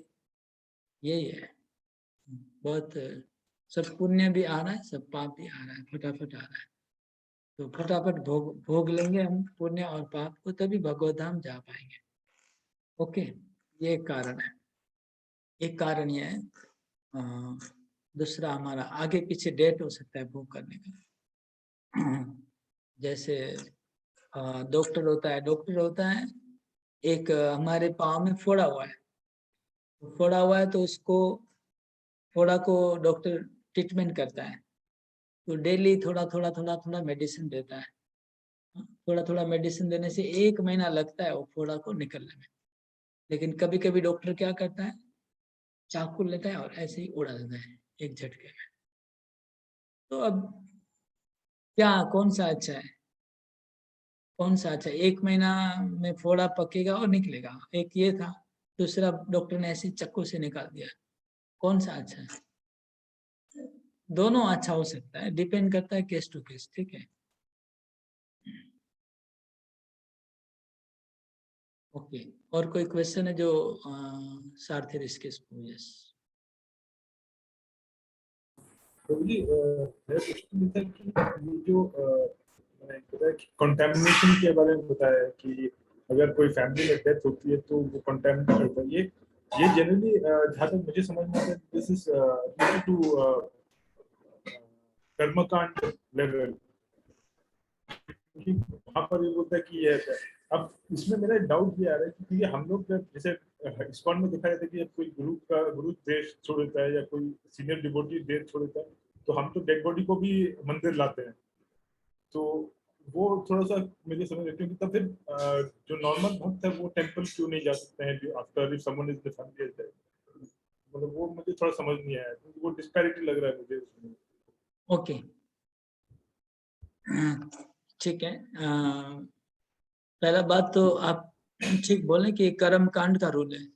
ये जो रूल है कर्म कांड में आता है कि इतना दिन मंदिर नहीं जाना है, मरने के बाद, किसी का डेथ होने के बाद ये नहीं कर सकते, वो नहीं कर सकते। ये कर्म कांड का रूल है। और भक्ति में भी उपासना कांड वालों का रूल है। मतलब जो भक्ति शुद्ध भक्ति में नहीं आता है, जो प्योर भक्ति शुद्ध भक्ति है उसमें सब रूल आता है। हम लोग सब लोग शुद्ध भक्ति नहीं कर रहे, मिक्स भक्ति कर रहे हैं, तो कुछ हम लोग फॉलो करना चाहिए। तो कितना फॉलो करना चाहिए तो वो डिपेंड करता है केस टू केस। इस्कॉन में आप लोग पूछ सकते हैं, सीनियर गुरु लोग को पूछ लेंगे किसना क्या करना है। लेकिन जैसे ऐसा है कि जो महिलाओं का जैसे 3 दिन अशुचि होता है, वो अशुचि के समय महिलाएं भगवान की सेवा पूजा नहीं कर सकती, तो जितना हो सकता है पालन करना चाहिए। भगवान के मंदिर में घर पे जो भगवान का मंदिर है उसका कुकिंग करेंगे कि नहीं, तो जितना हो सकता है पालन करना चाहिए, है ना। हम करते भी है पालन। तो सेम चीजें मरने में, डेथ में, तो डेथ में कंटामिनेशन बहुत, मतलब इतना हाई फाई बड़ा बात नहीं है। आजकल इतना नहीं रह गया, पहले के जमाने में बहुत था ये सब। आजकल लोग डेथ के बाद तुरंत दुकान खोल देते हैं, बिजनेस करते हैं और सब करते रहते हैं। तो कंटामिनेशन ज्यादा आजकल ये हो गया है, मतलब एटलीस्ट मन में किसी को कुछ नहीं रहता है। फिजिकल कंटामिनेशन रहेगा जरूर, डेड बॉडी को टच करने से व पार्टिसिपेट करने में, तो फिर स्नान करके जा सकते हैं। सिंपल बात, एक शास्त्र में लिखा, अगर डेड बॉडी को आपने टच किया व आपने डेड बॉडी का पार्टिसिपेशन किया जलाने में, तो स्नान कर लीजिए, और स्नान करके मंदिर में जा सकते, कोई प्रॉब्लम नहीं है। और जहाँ तक भक्तों का डेड बॉडी को मंदिर में लाने का बात है, तो भगवान के भक्त होते हैं, वो भगवान के बहुत प्रिय होते हैं। तो जितने भी नियम है, अल्टीमेटली हमको क्या देखना है कि भगवान को जो अच्छा लगे वो नियम है। भगवान को जो अच्छा नहीं लगता है वो निषेध है। तो भगवान का अगर शुद्ध भक्त है, उसका डेथ हुआ, तो भगवान तो चाहेंगे, भगवान तो खुशी होंगे अगर उसके डेड बॉडी को मंदिर में लेके आएंगे, भगवान उसको देखेंगे उस भक्त को, और भगवान को अच्छा लगेगा। हरिदास ठाकुर का जब डेथ हो गया, तो हरिदास ठाकुर का डेड बॉडी साक्षात भगवान चैतन्य महाप्रभु अपने हाथ में डेड बॉडी को कैरी किया, कैरी करके नित्य किया। भगवान ने कितना घंटा नाचे, भगवान उसको डेड बॉडी को लेकर नाचे। फिर भगवान ने अपने हाथों से उसको समाधि दिया, उसका पूजा किया, उसको नहलाया, डेड बॉडी को स्नान करवाया, तिलक लगाया, सब किया। तो देखिए भगवान अपने भक्तों की डेड बॉडी को खुद ही सेवा कर रहे हैं। इसलिए जो सन्यासी गुरु है, उन लोग का डेड बॉडी मंदिर में लाने से भगवान खुशी होंगे। हरे कृष्णा प्रभु जी। यह 32 अपराधों की सूची है। इनके अतिरिक्त अपराधों की बहुत बड़ी संख्या है जिनका उल्लेख वरा पुराण में हुआ है। वे इस प्रकार है। नंबर 1, अंधेरे कमरे में अर्चा विग्रह को नहीं छूना चाहिए। नंबर 2, अर्चा विग्रह के पूजन के विधि विधानों का कड़ाई से पालन करना चाहिए। नंबर 3, कुछ न कुछ ध्वनि किए बिना देव मंदिर में प्रवेश नहीं करना चाहिए। नंबर 4, कुत्तों या निम्न पशुओं द्वारा देखा गया भोज्य पदार्थ अर्चा विग्रह पर नहीं चढ़ाना चाहिए। नंबर 5, पूजा करते समय मौन भंग नहीं करना चाहिए। नंबर 6, पूजा में व्यस्त रहते समय पेशाब या टट्टी करने नहीं जाना चाहिए। नंबर 7, कुछ फूल चढ़ाए बिना धूप दान नहीं करना चाहिए। नंबर 8, सुगंध रहित व्यर्थ फूलों को अर्पित नहीं करना चाहिए। नंबर 9, प्रतिदिन दांतों को सावधानी से साफ करना नहीं भूलना चाहिए। नंबर 10, मैथुन के बाद सीधे मंदिर में प्रवेश नहीं करना चाहिए। नंबर 11, स्त्री को रजो दर्शन काल में स्पर्श नहीं करना चाहिए। नंबर 12, शव को छूकर मंदिर में प्रवेश नहीं करना चाहिए। नंबर 13, लाल, नीले या बिना धुले वस्त्र पहनकर मंदिर में प्रवेश नहीं करना चाहिए। नंबर 14, शव देखने के पश्चात मंदिर में नहीं घुसना चाहिए। नंबर 15, मंदिर के भीतर अपान वायु का त्याग नहीं करना चाहिए। नंबर 16, मंदिर के भीतर क्रोध नहीं होना चाहिए। नंबर 17, शमशान जाने के बाद मंदिर में प्रवेश नहीं करना चाहिए। नंबर 18, अर्चा विग्रह के समक्ष डकार नहीं लेनी चाहिए। अतएव जब तक भोजन पूरी तरह ना पच जाए तब तक मंदिर में प्रवेश नहीं करना चाहिए। नंबर 19, गांजा नहीं पीना चाहिए। नंबर 20, अफीम या अन्य नशीली वस्तुओं को ग्रहण नहीं करना चाहिए। नंबर 21, शरीर में तेल लगाने के बाद अर्चा विग्रह के कक्ष में प्रवेश नहीं करना चाहिए अथवा अर्चा विग्रह के शरीर का स्पर्श नहीं करना चाहिए। नंबर 22, भगवान की श्रेष्ठता बतलाने वाले शास्त्र के प्रति अनादर नहीं करना चाहिए। नंबर 23, किसी विरोधी शास्त्र का सूत्रपात नहीं करना चाहिए। नंबर 24, अर्चा विग्रह के समक्ष पान नहीं खाना चाहिए। नंबर 25, गंदे पात्र में रखे फूल को नहीं चढ़ाना चाहिए। नंबर 26, बिना आसन के फर्श पर बैठकर भगवान की पूजा नहीं करनी चाहिए, अपितु आसन या गलीचे पर बैठना चाहिए। नंबर 27, पूरी तरह स्नान किए बिना अर्चा विग्रह का स्पर्श नहीं करना चाहिए। नंबर 28, अपने मस्तक पर 3 रेखाओं का तिलक नहीं लगाना चाहिए। नंबर 29, हाथ तथा पांव धोए बिना मंदिर में प्रवेश नहीं करना चाहिए। अन्य नियम इस प्रकार हैं। प्रभु जी आगे कंटिन्यू करें। एक मिनट मैं पहले बोल देता हूँ। तो देखिए यहाँ पर जो नियम आप पढ़े, अभी जो नियम पहले जो पढ़े थे और अभी पढ़े, इसमें थोड़ा सा अगर इसको थोड़ा सा सोचेंगे कि दोनों में क्या डिफरेंस है, पहले के जो लिस्ट था और इस लिस्ट में, तो आप देखेंगे ये जो लिस्ट है बहुत ज्यादा सेंसिटिव है, बहुत जो भगवान के गर्भगृह के अंदर जो भगवान के पास जा रहा है पूजा करने के लिए, उसके लिए है ये वाला पूरा गर्भगृह के अंदर। तो इसमें जस्ट अगर आप थोड़ा समझ जाएंगे कि भगवान एक व्यक्ति है तो it will make sense, rule सब should make sense to you. और कब मेक सेंस होगा? जब हम समझेंगे भगवान व्यक्ति। जैसे कोई व्यक्ति आपको मिलने आने वाला है, आपको किसी को आलिंगन करना है, तो आपका तो प्रेफरेंस रहेगा ना कि बॉडी में स्मेल नहीं आना चाहिए, हाँ, मुंह में गंध नहीं आना चाहिए, स्मोक नहीं करना चाहिए, पान नहीं खाना चाहिए, बहुत ये सारे नेचुरल है। उसी तरह जब भगवान के पास जाएंगे, भगवान का विग्रह सेवा जो कर रहे हैं, स्पेशली गर्भगृह में सेवा करने वालों के लिए है, तो अगर हम भगवान के विग्रह का सेवा करने जाएंगे तो बहुत सिंपल बात है कि हमारे मुंह में अगर लिखा है कि डकार नहीं आना चाहिए, डकार भगवान, डकार में क्या होता है? गंध आती है, वो भगवान को अच्छा नहीं लगेगा। इसी प्रकार लिखा है कि मुंह में दांत दातुन करके जाना चाहिए, क्योंकि दातुन नहीं करने से मुंह में स्मेल आती है। गांजा खा के नहीं जाना, कि गांजा या अफीम खा के जाएंगे तो स्मेल आएगा भगवान को, स्मोक करके नहीं जाना है। इट इज बहुत कॉमन सेंस है, अगर आप समझ पाएंगे तो प्रत्येक रूल का कुछ कॉमन सेंस है, बहुत वेरी सिंपल है। मतलब इसका इंटेंशन यही है कि हम याद रखें कि भगवान एक व्यक्ति है, उनका कुछ लाइक एंड डिसलाइक है, और हमें उसके हिसाब से उनके साथ डील करना है। तो इससे भगवान का जो स्मृति हमारे मन में बढ़ जाएगा, कि उद्देश्य है कि हमारा स्मृति बढ़ जाए। ओके, इसमें कोई ऐसा रूल है जो डजंट मेक सेंस, आपको सेंस नहीं हो रहा है उसका, तो पूछ सकते हैं, तो मैं उसको बता सकता हूँ कि how does it make sense. प्रभु जी 14 पॉइंट है ना, शव देखने के पश्चात मंदिर में नहीं घुसना चाहिए।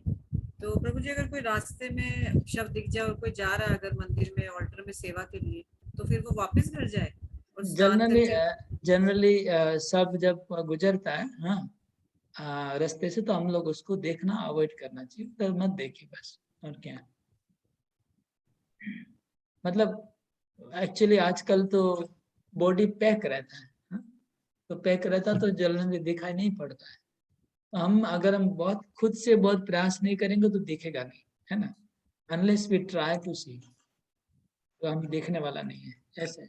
लेकिन अगर आप सब यात्रा में पार्टिसिपेट करते हैं, तब तो नेचुरली दूषित हो जाते हैं। ओके, संतोष प्रभु और भावना माता जी, बोलिए। हरे कृष्णा प्रभु जी। प्रभु जी 5वां नंबर जो है, पूजा करते समय मौन भंग नहीं होना चाहिए। हाँ, ये बहुत अच्छा, मौन भंग नहीं होना चाहिए। इसका मतलब ये हुआ कि जब हम बक बक करेंगे तो हमारे मुंह से थू थू निकलेगा।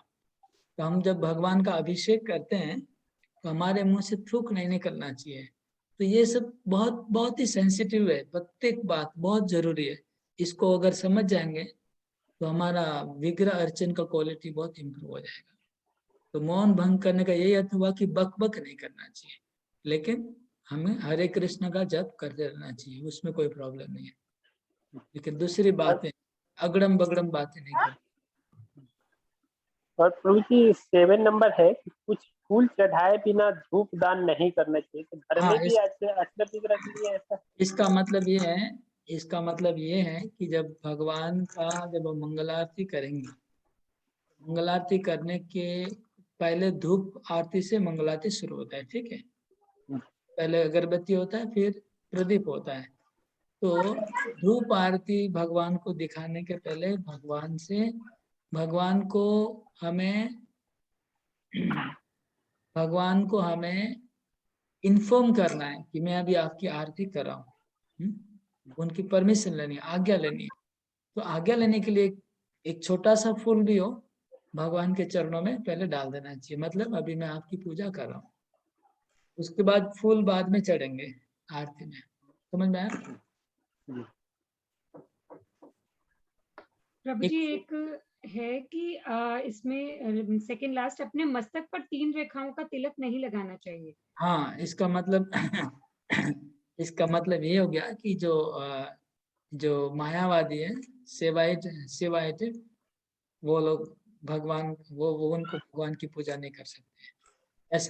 ऐसा तिलक होता है, ऐसा 3 रेखा वाला, इस तरफ ऐसे वो रेखा वाले इनको मंदिर के विग्रह में प्रवेश नहीं करना चाहिए। तो दूसरे जैसे कुछ किसी और संप्रदाय के जो रुद्र संप्रदाय के होते हैं, तो इसका मतलब कि वो मंदिर में आकर मंदिर में आ सकते हैं वो, या पूजा नहीं कर सकते?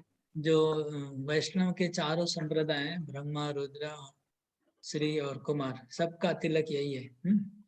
और ये जो ऐसा तिलक है वो मायावादी लोग हैं, वो कपाली, तांत्रिक, भयंकर, सब उनका वो ऐसा तिलक है।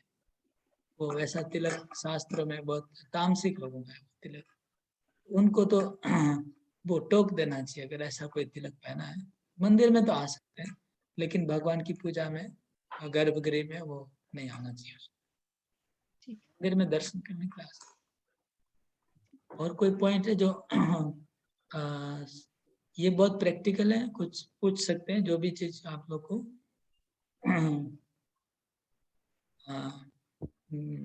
बालाजी तिलक लिए पूछना है, वो बालाजी तिलक ये तिलक ही है, ये वैष्णव तिलक, ये जो वाला है वैष्णव तिलक ही, ऐसा वाला है वो मना है।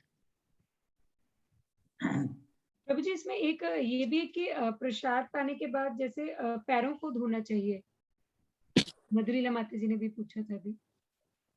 हाँ, वो तो जरूर है। हम जब भी भोजन करते हैं तो खाने के बाद हाथ पांव धोते हैं। हम लोग का तो आदत हो गया है, कंटामिनेशन होता है थोड़ा शरीर में, तो धो लेना चाहिए। आदत की बात है, हम लोग का है, आदत नहीं है ऐसा ऐसे, इसलिए ऐसा लग रहा है। जिनका आदत हो जाएगा वो बिना पाँव धोए उसको कुछ काम भी अच्छा नहीं लगेगा। जैसे हैबिट, कल्चर का बात है, हैबिट का बात है। हरे कृष्णा प्रभु जी। प्रभु जी 21 नंबर है जो तेल लगाने के बाद अर्चक गृह के कक्ष में प्रवेश नहीं करना चाहिए। जैसे हम सुबह स्नान करते हैं तो हम थोड़ा तेल तो लगाते हैं शरीर पे, तो उसके बाद हमें भगवान के मंदिर में प्रवेश नहीं करना चाहिए। ओके, तो रूल है कि शरीर में जो ऐसा कहीं कहीं जैसे कल्चर है, बंगाल में कल्चर है, बिहार में और बंगाल में और उड़ीसा में, ये लोग पूरा शरीर में पूरा तेल लगाते हैं, पूरा फुल बॉडी, मतलब सरसों का तेल पूरा लब लब करता है तेल। तो वो ऐसा तेल लगाने से आप किसी को अच्छा नहीं लगेगा।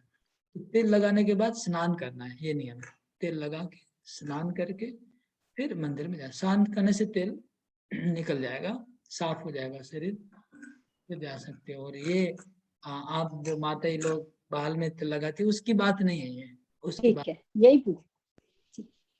प्रभु जी इसका 23 नंबर और बता दीजिए। किसी विरोधी शास्त्र का सूत्रपात नहीं करना चाहिए। हाँ, मतलब मायावादी शास्त्र भगवान के सामने नहीं पढ़ना है, वो भगवान गुस्सा हो जाएंगे। ठीक, थैंक यू प्रभु।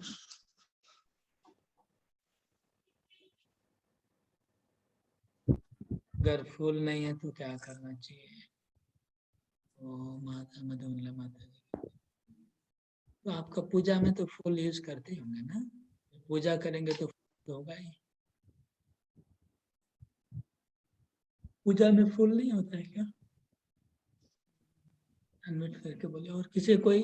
हरे कृष्ण प्रभु। क्या होता है कभी कभी फूल नहीं होता प्रभु, तो हम लोग जैसे मंगला आरती प्लेन ऐसे ही कर देते, बिना फूल के ही सब कर देते, बस गा लिया, कर लिया, प्रार्थना कर लिया। तो कभी कभी नहीं होता है प्रभु। जैसे भी लॉकडाउन था, फूल था ही नहीं भगवान के अर्चन करने के लिए, नहीं आता फूल कितनी बार। तो उस केस में परमिशन लेना चाहिए भगवान से। धूप चलाने के पहले भगवान से परमिशन लेने के, हम आपकी आरती व पूजा कर रहे हैं। और प्रभु जैसे हम आसन पे बैठ के पूजा करते हैं, खड़े होके भी आसन पे करते हैं, तो क्या जब पूजा समाप्त करने के बाद में आसन को उठा के हमें क्या माथे पे कुछ करना चाहिए? ऐसा कुछ नहीं है। ऐसा तो नहीं है, ऐसा कुछ नहीं है। आसन के ऊपर ही करना चाहिए, लिखा है ना, आप देखो। आसन के ऊपर तो खैर करते ही हैं, जैसे जब पूजा समाप्त हो जाती है, जाप किया या आसन बैठ को सर किया। पे लगाने की जरूरत नहीं नहीं, आसन के नीचे जमीन को उठा के माथे से जैसे लगाते थे, तो वो नहीं करना चाहिए। नहीं। और पैर धोने का बस कॉन्टामिनेटेड होता है, इसीलिए पैर धोना चाहिए, बाकी कोई हम रूल नहीं है ना पैर धोने का। खाने के बाद पाँव धोने का आदत होना चाहिए, ऑटोमेटिक होता है कंटामिनेशन। ऐसा नहीं आपको दिखेगा, ऐसा नहीं है। ऐसा नहीं कि आपके चावल दिखेगा आपके पाँव में चावल, ऐसे नहीं। खाने से ऑटोमेटिक कंटामिनेट होता है अंदर से।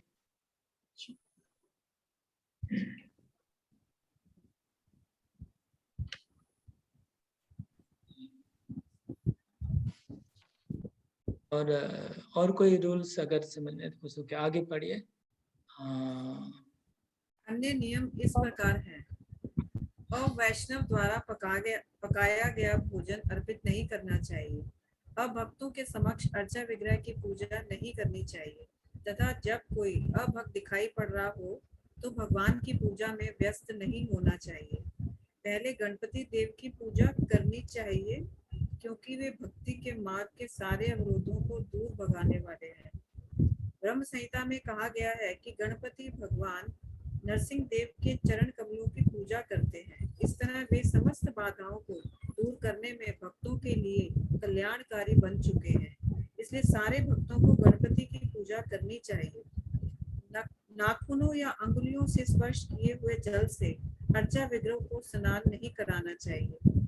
जब भक्त को पसीना आ रहा हो तो उसे अर्चा विग्रह की पूजा नहीं करनी चाहिए। इसी तरह अन्य अनेक निषेध हैं। उदाहरणार्थ, ना तो अर्चा विग्रह पर चढ़ाए गए फूलों के ऊपर से कूदे, ना ऊपर पांव रखें, ना ही ईश्वर के नाम से कोई प्रतिज्ञा करें।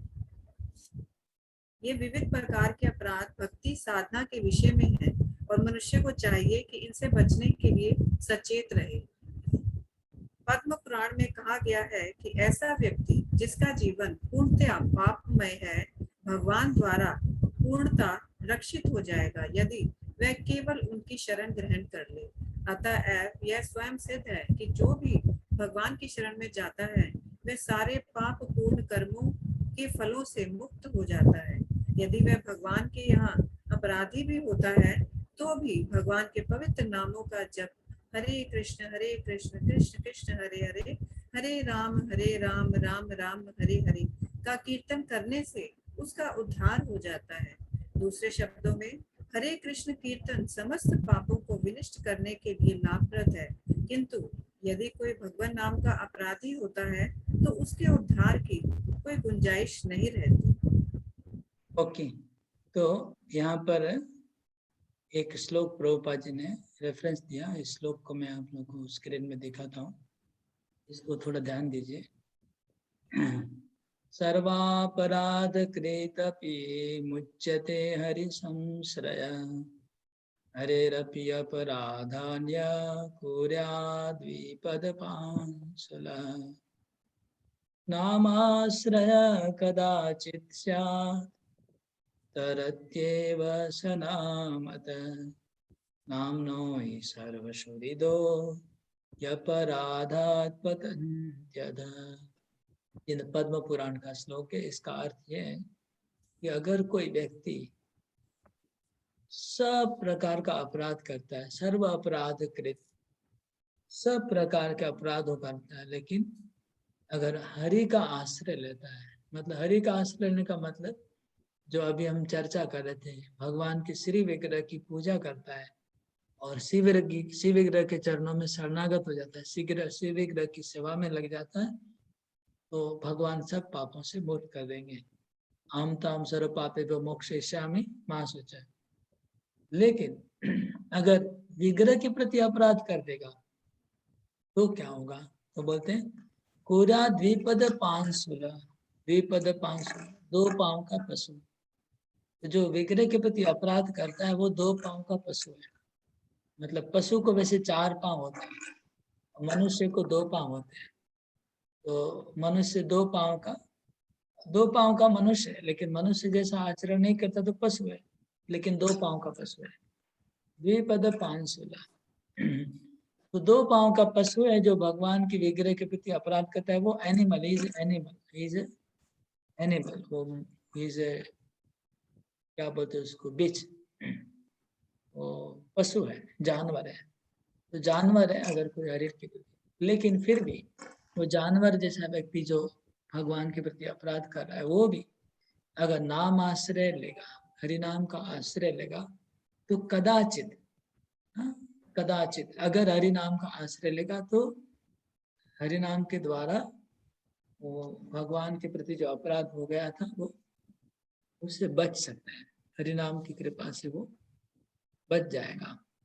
हरि नाम की कृपा से हरि नाम उसको उस अपराध से, हरि नाम उसका करेक्शन कर देगा। हरिनाम उस अपराध को धो डालेगा, जो अपराध विग्रह के प्रति हो गया उसको धो डालेगा।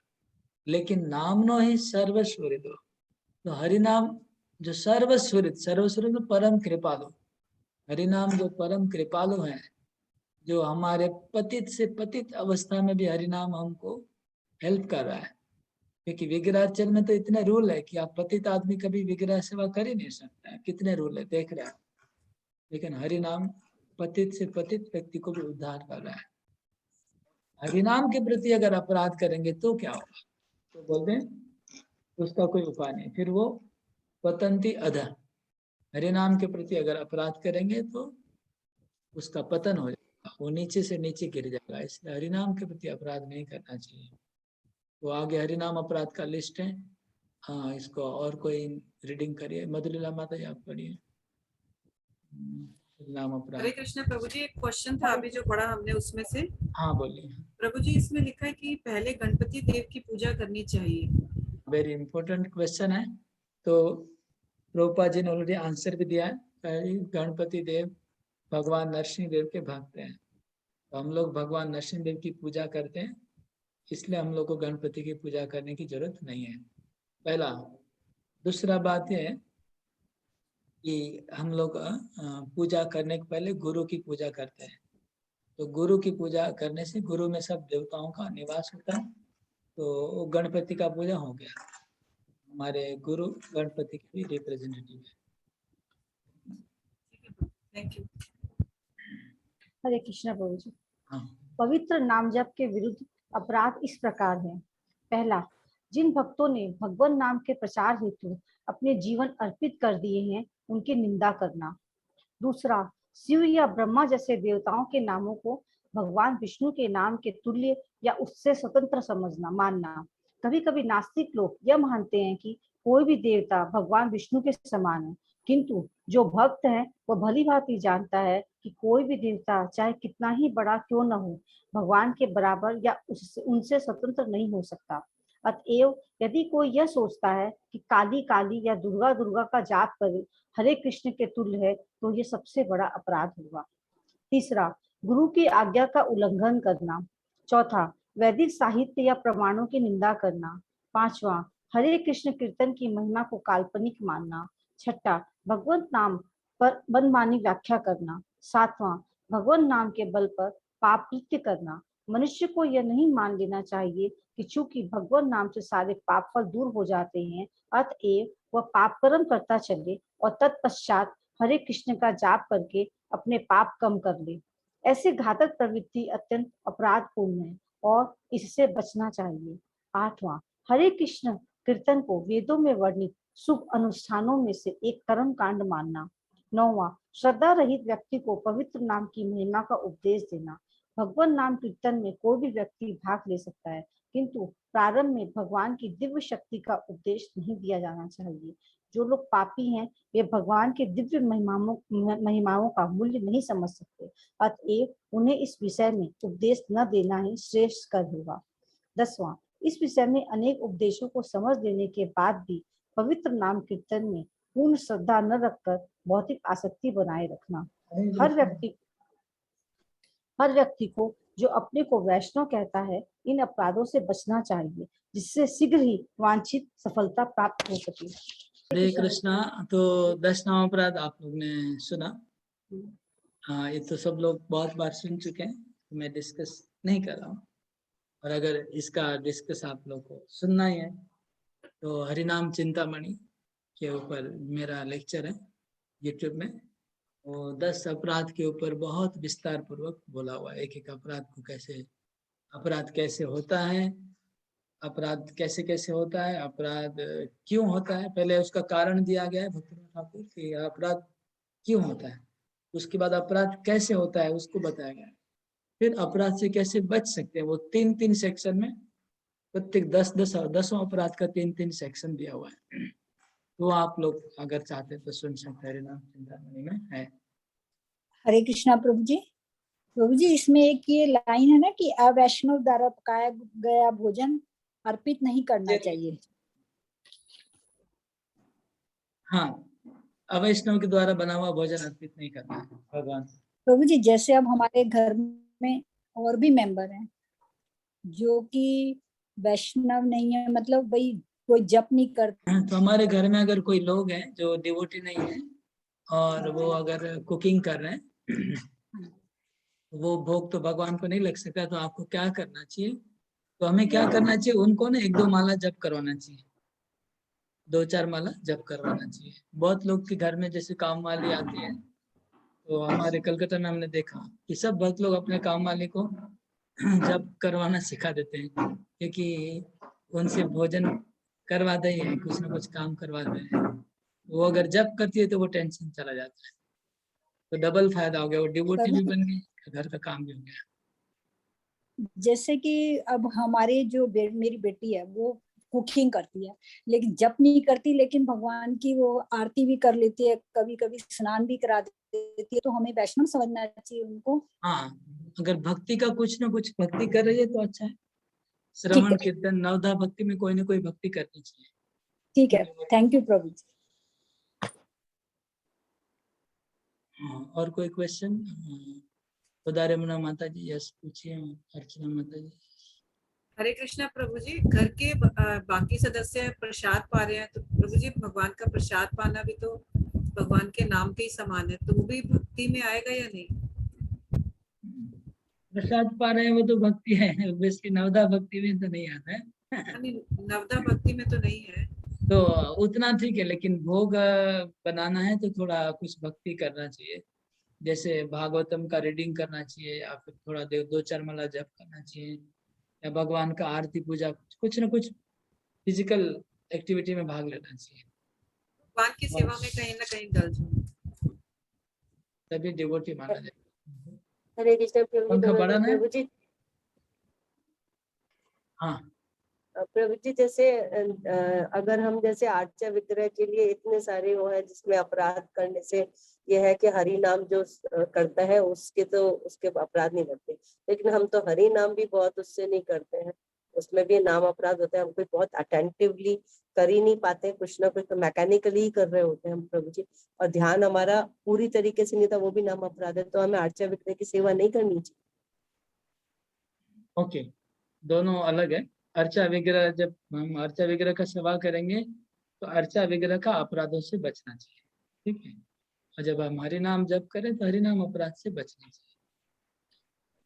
तो मतलब हमें नहीं करनी चाहिए अपने घर में, फिर आर्चा विग्रह हमने रखे हुए हैं जैसे हमारे हैं हमारे घर में, अर्चा विग्रह का तो मना तो नहीं किया गया, अगर अपराध होगा तो हरि नाम से बचेंगे, ऐसा लिखा है। ये पढ़ के तो लग रहा है प्रभु जी हम कुछ ना ये कुछ इसमें, अपराध अच्छा, तो कर, इसमें जो दिए गए हैं ये अपराध घर वालों के लिए, सब के सब नहीं है। फिर ठीक है, बहुत सारे अपराध मंदिर के लिए, घर के लिए इसमें थोड़ा फिर चेंज होगा, रूल्स चेंज होता है।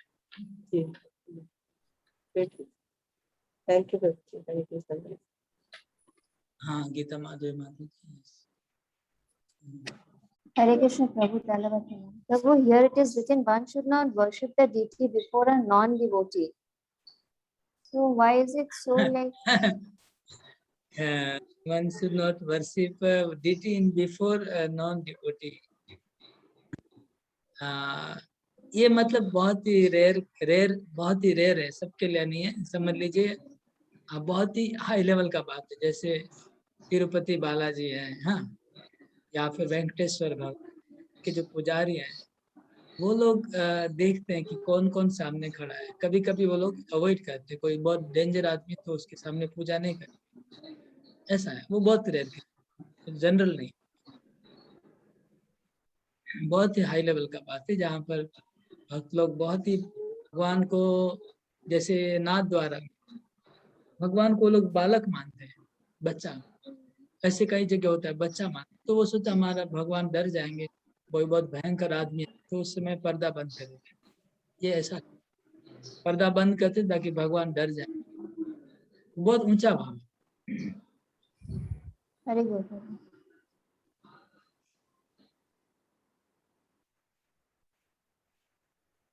कोई बहुत क्रूर स्वभाव का आदमी आ गया है जो देखने में अच्छा नहीं है, भगवान उनको देखना नहीं चाहेंगे, तो पर्दा बंद कर दिया, इसका मतलब अर्चा बंद हो गया, ऐसा ये मीनिंग है इसका। प्रभु ये भी क्वेश्चन है कि ईश्वर के नाम से कोई प्रतिज्ञा करे हाँ इसका ये आप पहले क्यों नहीं पूछे, मैं वही सोच रहा था। मैं इसका मतलब सौगंध नहीं खाना चाहिए, कसम नहीं खाना चाहिए भगवान से। हम लोग तेरी कसम मेरी कसम ठीक है, लेकिन भगवान की कसम हम लोग पहले तो इसको मानने के पहले तो हर बात में भगवान की कसम भगवान। लेकिन अभी जब से स्कूल में आए पता चल पढ़ा तब से बंद कर दिया। तो वो क्या हुआ, तो भगवान की कसम कहना मतलब क्या? उस कसम का मतलब हो गया कि आप एक आदमी का मृत्यु के बराबर है। कसम का मतलब ये हुआ कि मतलब मेरी बात अगर झूठी है तो सामने वाला मर जाएगा। माँ की कसम मतलब क्या? माँ की कसम मतलब है कि मेरी माँ मर जाएगी अगर मैं काम नहीं करूंगा। तो भी है, होता है, सच बात होती है कि बोली के लिए थी ये सिर्फ। होती है कि नहीं, लेकिन तो गलत है ना। अगर ऐसा करेंगे तो गलत है ना। वो तो अभी डिपेंड करता है, होगी नहीं होगी, तो कलयुग का असर है। नहीं, ऐसा लगता था प्रभु जैसे कि ये बच्चा बचपने में जैसे ना बोलते नहीं है, वो लड़ाई झगड़े में ऐसे बोल दिया तो बचपना था। अब समझ में आता है कि ये बातें तो व्यर्थ की बातें हैं ये सब। नहीं व्यर्थ की नहीं थी, उसको मीनिंगफुल है, लेकिन हमें नहीं करना चाहिए। ठीक है, मीनिंगफुल है, जब हम बोलेंगे तो जरूर उसका कुछ मीनिंग है। चला आ रहा है परंपरा से, ये सब कसम वसम खाना परंपरा से चला आ रहा है, नया बात नहीं है। इसलिए शास्त्रों में लिखा है जब हम माँ की कसम खाते हैं मतलब हम माँ को दाव पे लगा रहे हैं। हमारे सच्चाई का एविडेंस है माँ। तो अगर हम झूठ बोलेंगे मतलब वो माँ का नाम बदनाम हो गया हमारा। बाप की कसम, इसी तरह भगवान की कसम हम खाएंगे तो भगवान को दाव पे लगाएं, तो हम भगवान की कसम नहीं खानी चाहिए। एक ये भी है कि नाखूनों या उंगलियों से स्पर्श किए हुए जल से अर्च विग्रह को स्नान हाँ नहीं इसका मतलब ये हुआ कि हमारे नख में मेल रहता है। तो इसलिए जब हम भगवान का भोग बनाते हैं, गिलास में पानी भरते हैं भगवान का, तो बहुत सावधानी पूर्वक हमें बाहर में अंदर में उंगली को नहीं डालना चाहिए। गिलास के अंदर में उंगली नहीं पड़नी चाहिए, क्योंकि हमारे नख का मेल उसमें चला जाएगा। इसलिए ऐसा लिखा। प्रभु जी एक जब भक्त को पसीना आ रहा है तो उसे अर्चे विग्रह की पूजा नहीं करनी चाहिए। ये भी पर हमें बात तो सही करते है। ही, हाँ ये बात सही है। इसका मतलब हमें तो आए ही होते हैं पसीने। सुनिए ना, जब पूछा तो सुनिए। ठीक है, जब हम बाहर से कहीं से आते हैं, दौड़ दौड़ के आए, बहुत पसीना हो रहा है, तो तुरंत फिर पूजा मत करिए। थोड़ा देर बैठिए, शरीर ठंडा हो गया, वहाँ स्नान के लिए, उसके बाद पूजा करिए। ठीक है, ठीक। पसीने में बहुत बदबू आती है, तो भगवान को अच्छा नहीं लगेगा। और याद रखिए ज्यादातर नियम है मंदिर के लिए। मंदिर में जो अर्चना वगैरह सब नियम आप जितना हो सकता है घर में फॉलो करिए। 100% नहीं कर पाएंगे, घर के लिए नहीं। रजनी माता जी हरे कृष्ण प्रभु जी। बोलिए। आवाज आ रही है प्रभु जी? हाँ आ रहा है। हाँ प्रभु जी, एक इसमें जैसे पूरी तरह स्नान किए बिना, तो पूरी तरह मतलब अच्छे गिरा का स्पर्श नहीं करना चाहिए। पहले वाले कितना नंबर है, क्या लिखा है? पूरी तरह स्नान किए बिना ना? स्नान किए बिना अर्च विग्रह का स्पर्श नहीं करना चाहिए। ओके, इसका अर्थ ये है, देखिए कि विग्रह का सेवा के लिए स्ट्रिक्ट रूल है। जब भी आप बाथरूम में जाते हैं, मतलब लेटरिन जाने के बाद स्नान करना 100% कंपलसरी है, सब भक्तों को करना चाहिए। ओके, तो अभी क्या है, ऐसा कहा जाता है कि अगर किसी को बीमारी हो गया, जैसे बुखार है, और या उसको किसी को डायरिया हो गया, तो बार बार उसको लेटरिन जाना पड़ रहा है, तो क्या करेगा? बार बार लेटरिन जाएगा तो बार बार स्नान करेगा तो बुखार आ जाएगा। इसलिए इसके तो आधा स्नान कर सकता है। आधा मतलब कमर तक। तो कमर तक स्नान करने से उसकी अपवित्रता चली जाएगी। लेकिन अगर कोई भगवान का विग्रह का पूजा करने वाला है तो उसको आधा स्नान वाला सिस्टम नहीं चलेगा, उसको फुल स्नान करना चाहिए। विग्रह का सेवा करना है तो ये स्नान करने का मतलब है कि अगर आप लेटरिन चाहते हैं तो बिना स्नान किए भगवान की सेवा में नहीं लग सकते। विग्रह की सेवा, विग्रह का सेवा नहीं कर सकते, यही नियम है। इसमें कोई प्रॉब्लम है? हरे कृष्ण, धन्यवाद प्रभु। So in the Dashavidhi Nama Aparad, in the 10th Nama Aparad, I just wanted to, what is Ishita Siddhi? যেটা বলেছে ভগবানের নামের প্রতি পূর্ণ বিশ্বাস না থাকা এবং তার অগাধ মহিমা শ্রবণ করার ফলে প্রতিটি বৈষ্ণব ভক্তের কর্তব্য হচ্ছে ঈশিত সিদ্ধি লাভ করার জন্য। ঈশিত সিদ্ধি, what is this ঈশিত সিদ্ধি? इप्सित सिद्धि मतलब डिजायर्ड गोल, डिजायर्ड गोल, डिजायर्ड गोल, जीवन का लक्ष्य, लक्ष्य की प्राप्ति के लिए इप्सित सिद्धि। ओके, एंड करते हैं फिर। हरे कृष्णा। एक शब्द पूछी थी बस यही कि गणपति की पूजा भी करूँ और नरसिंह देव की पूजा भी कर रहे हैं तो कोई प्रॉब्लम तो नहीं है? देखिए प्रॉब्लम तो कोई नहीं है वैसे। हाँ, पूजा करने से क्या प्रॉब्लम है, लेकिन लोग को वैष्णव सिद्धांत क्या कहता है कि भगवान की पूजा करने से कोई देव देवता की पूजा की जरूरत नहीं है।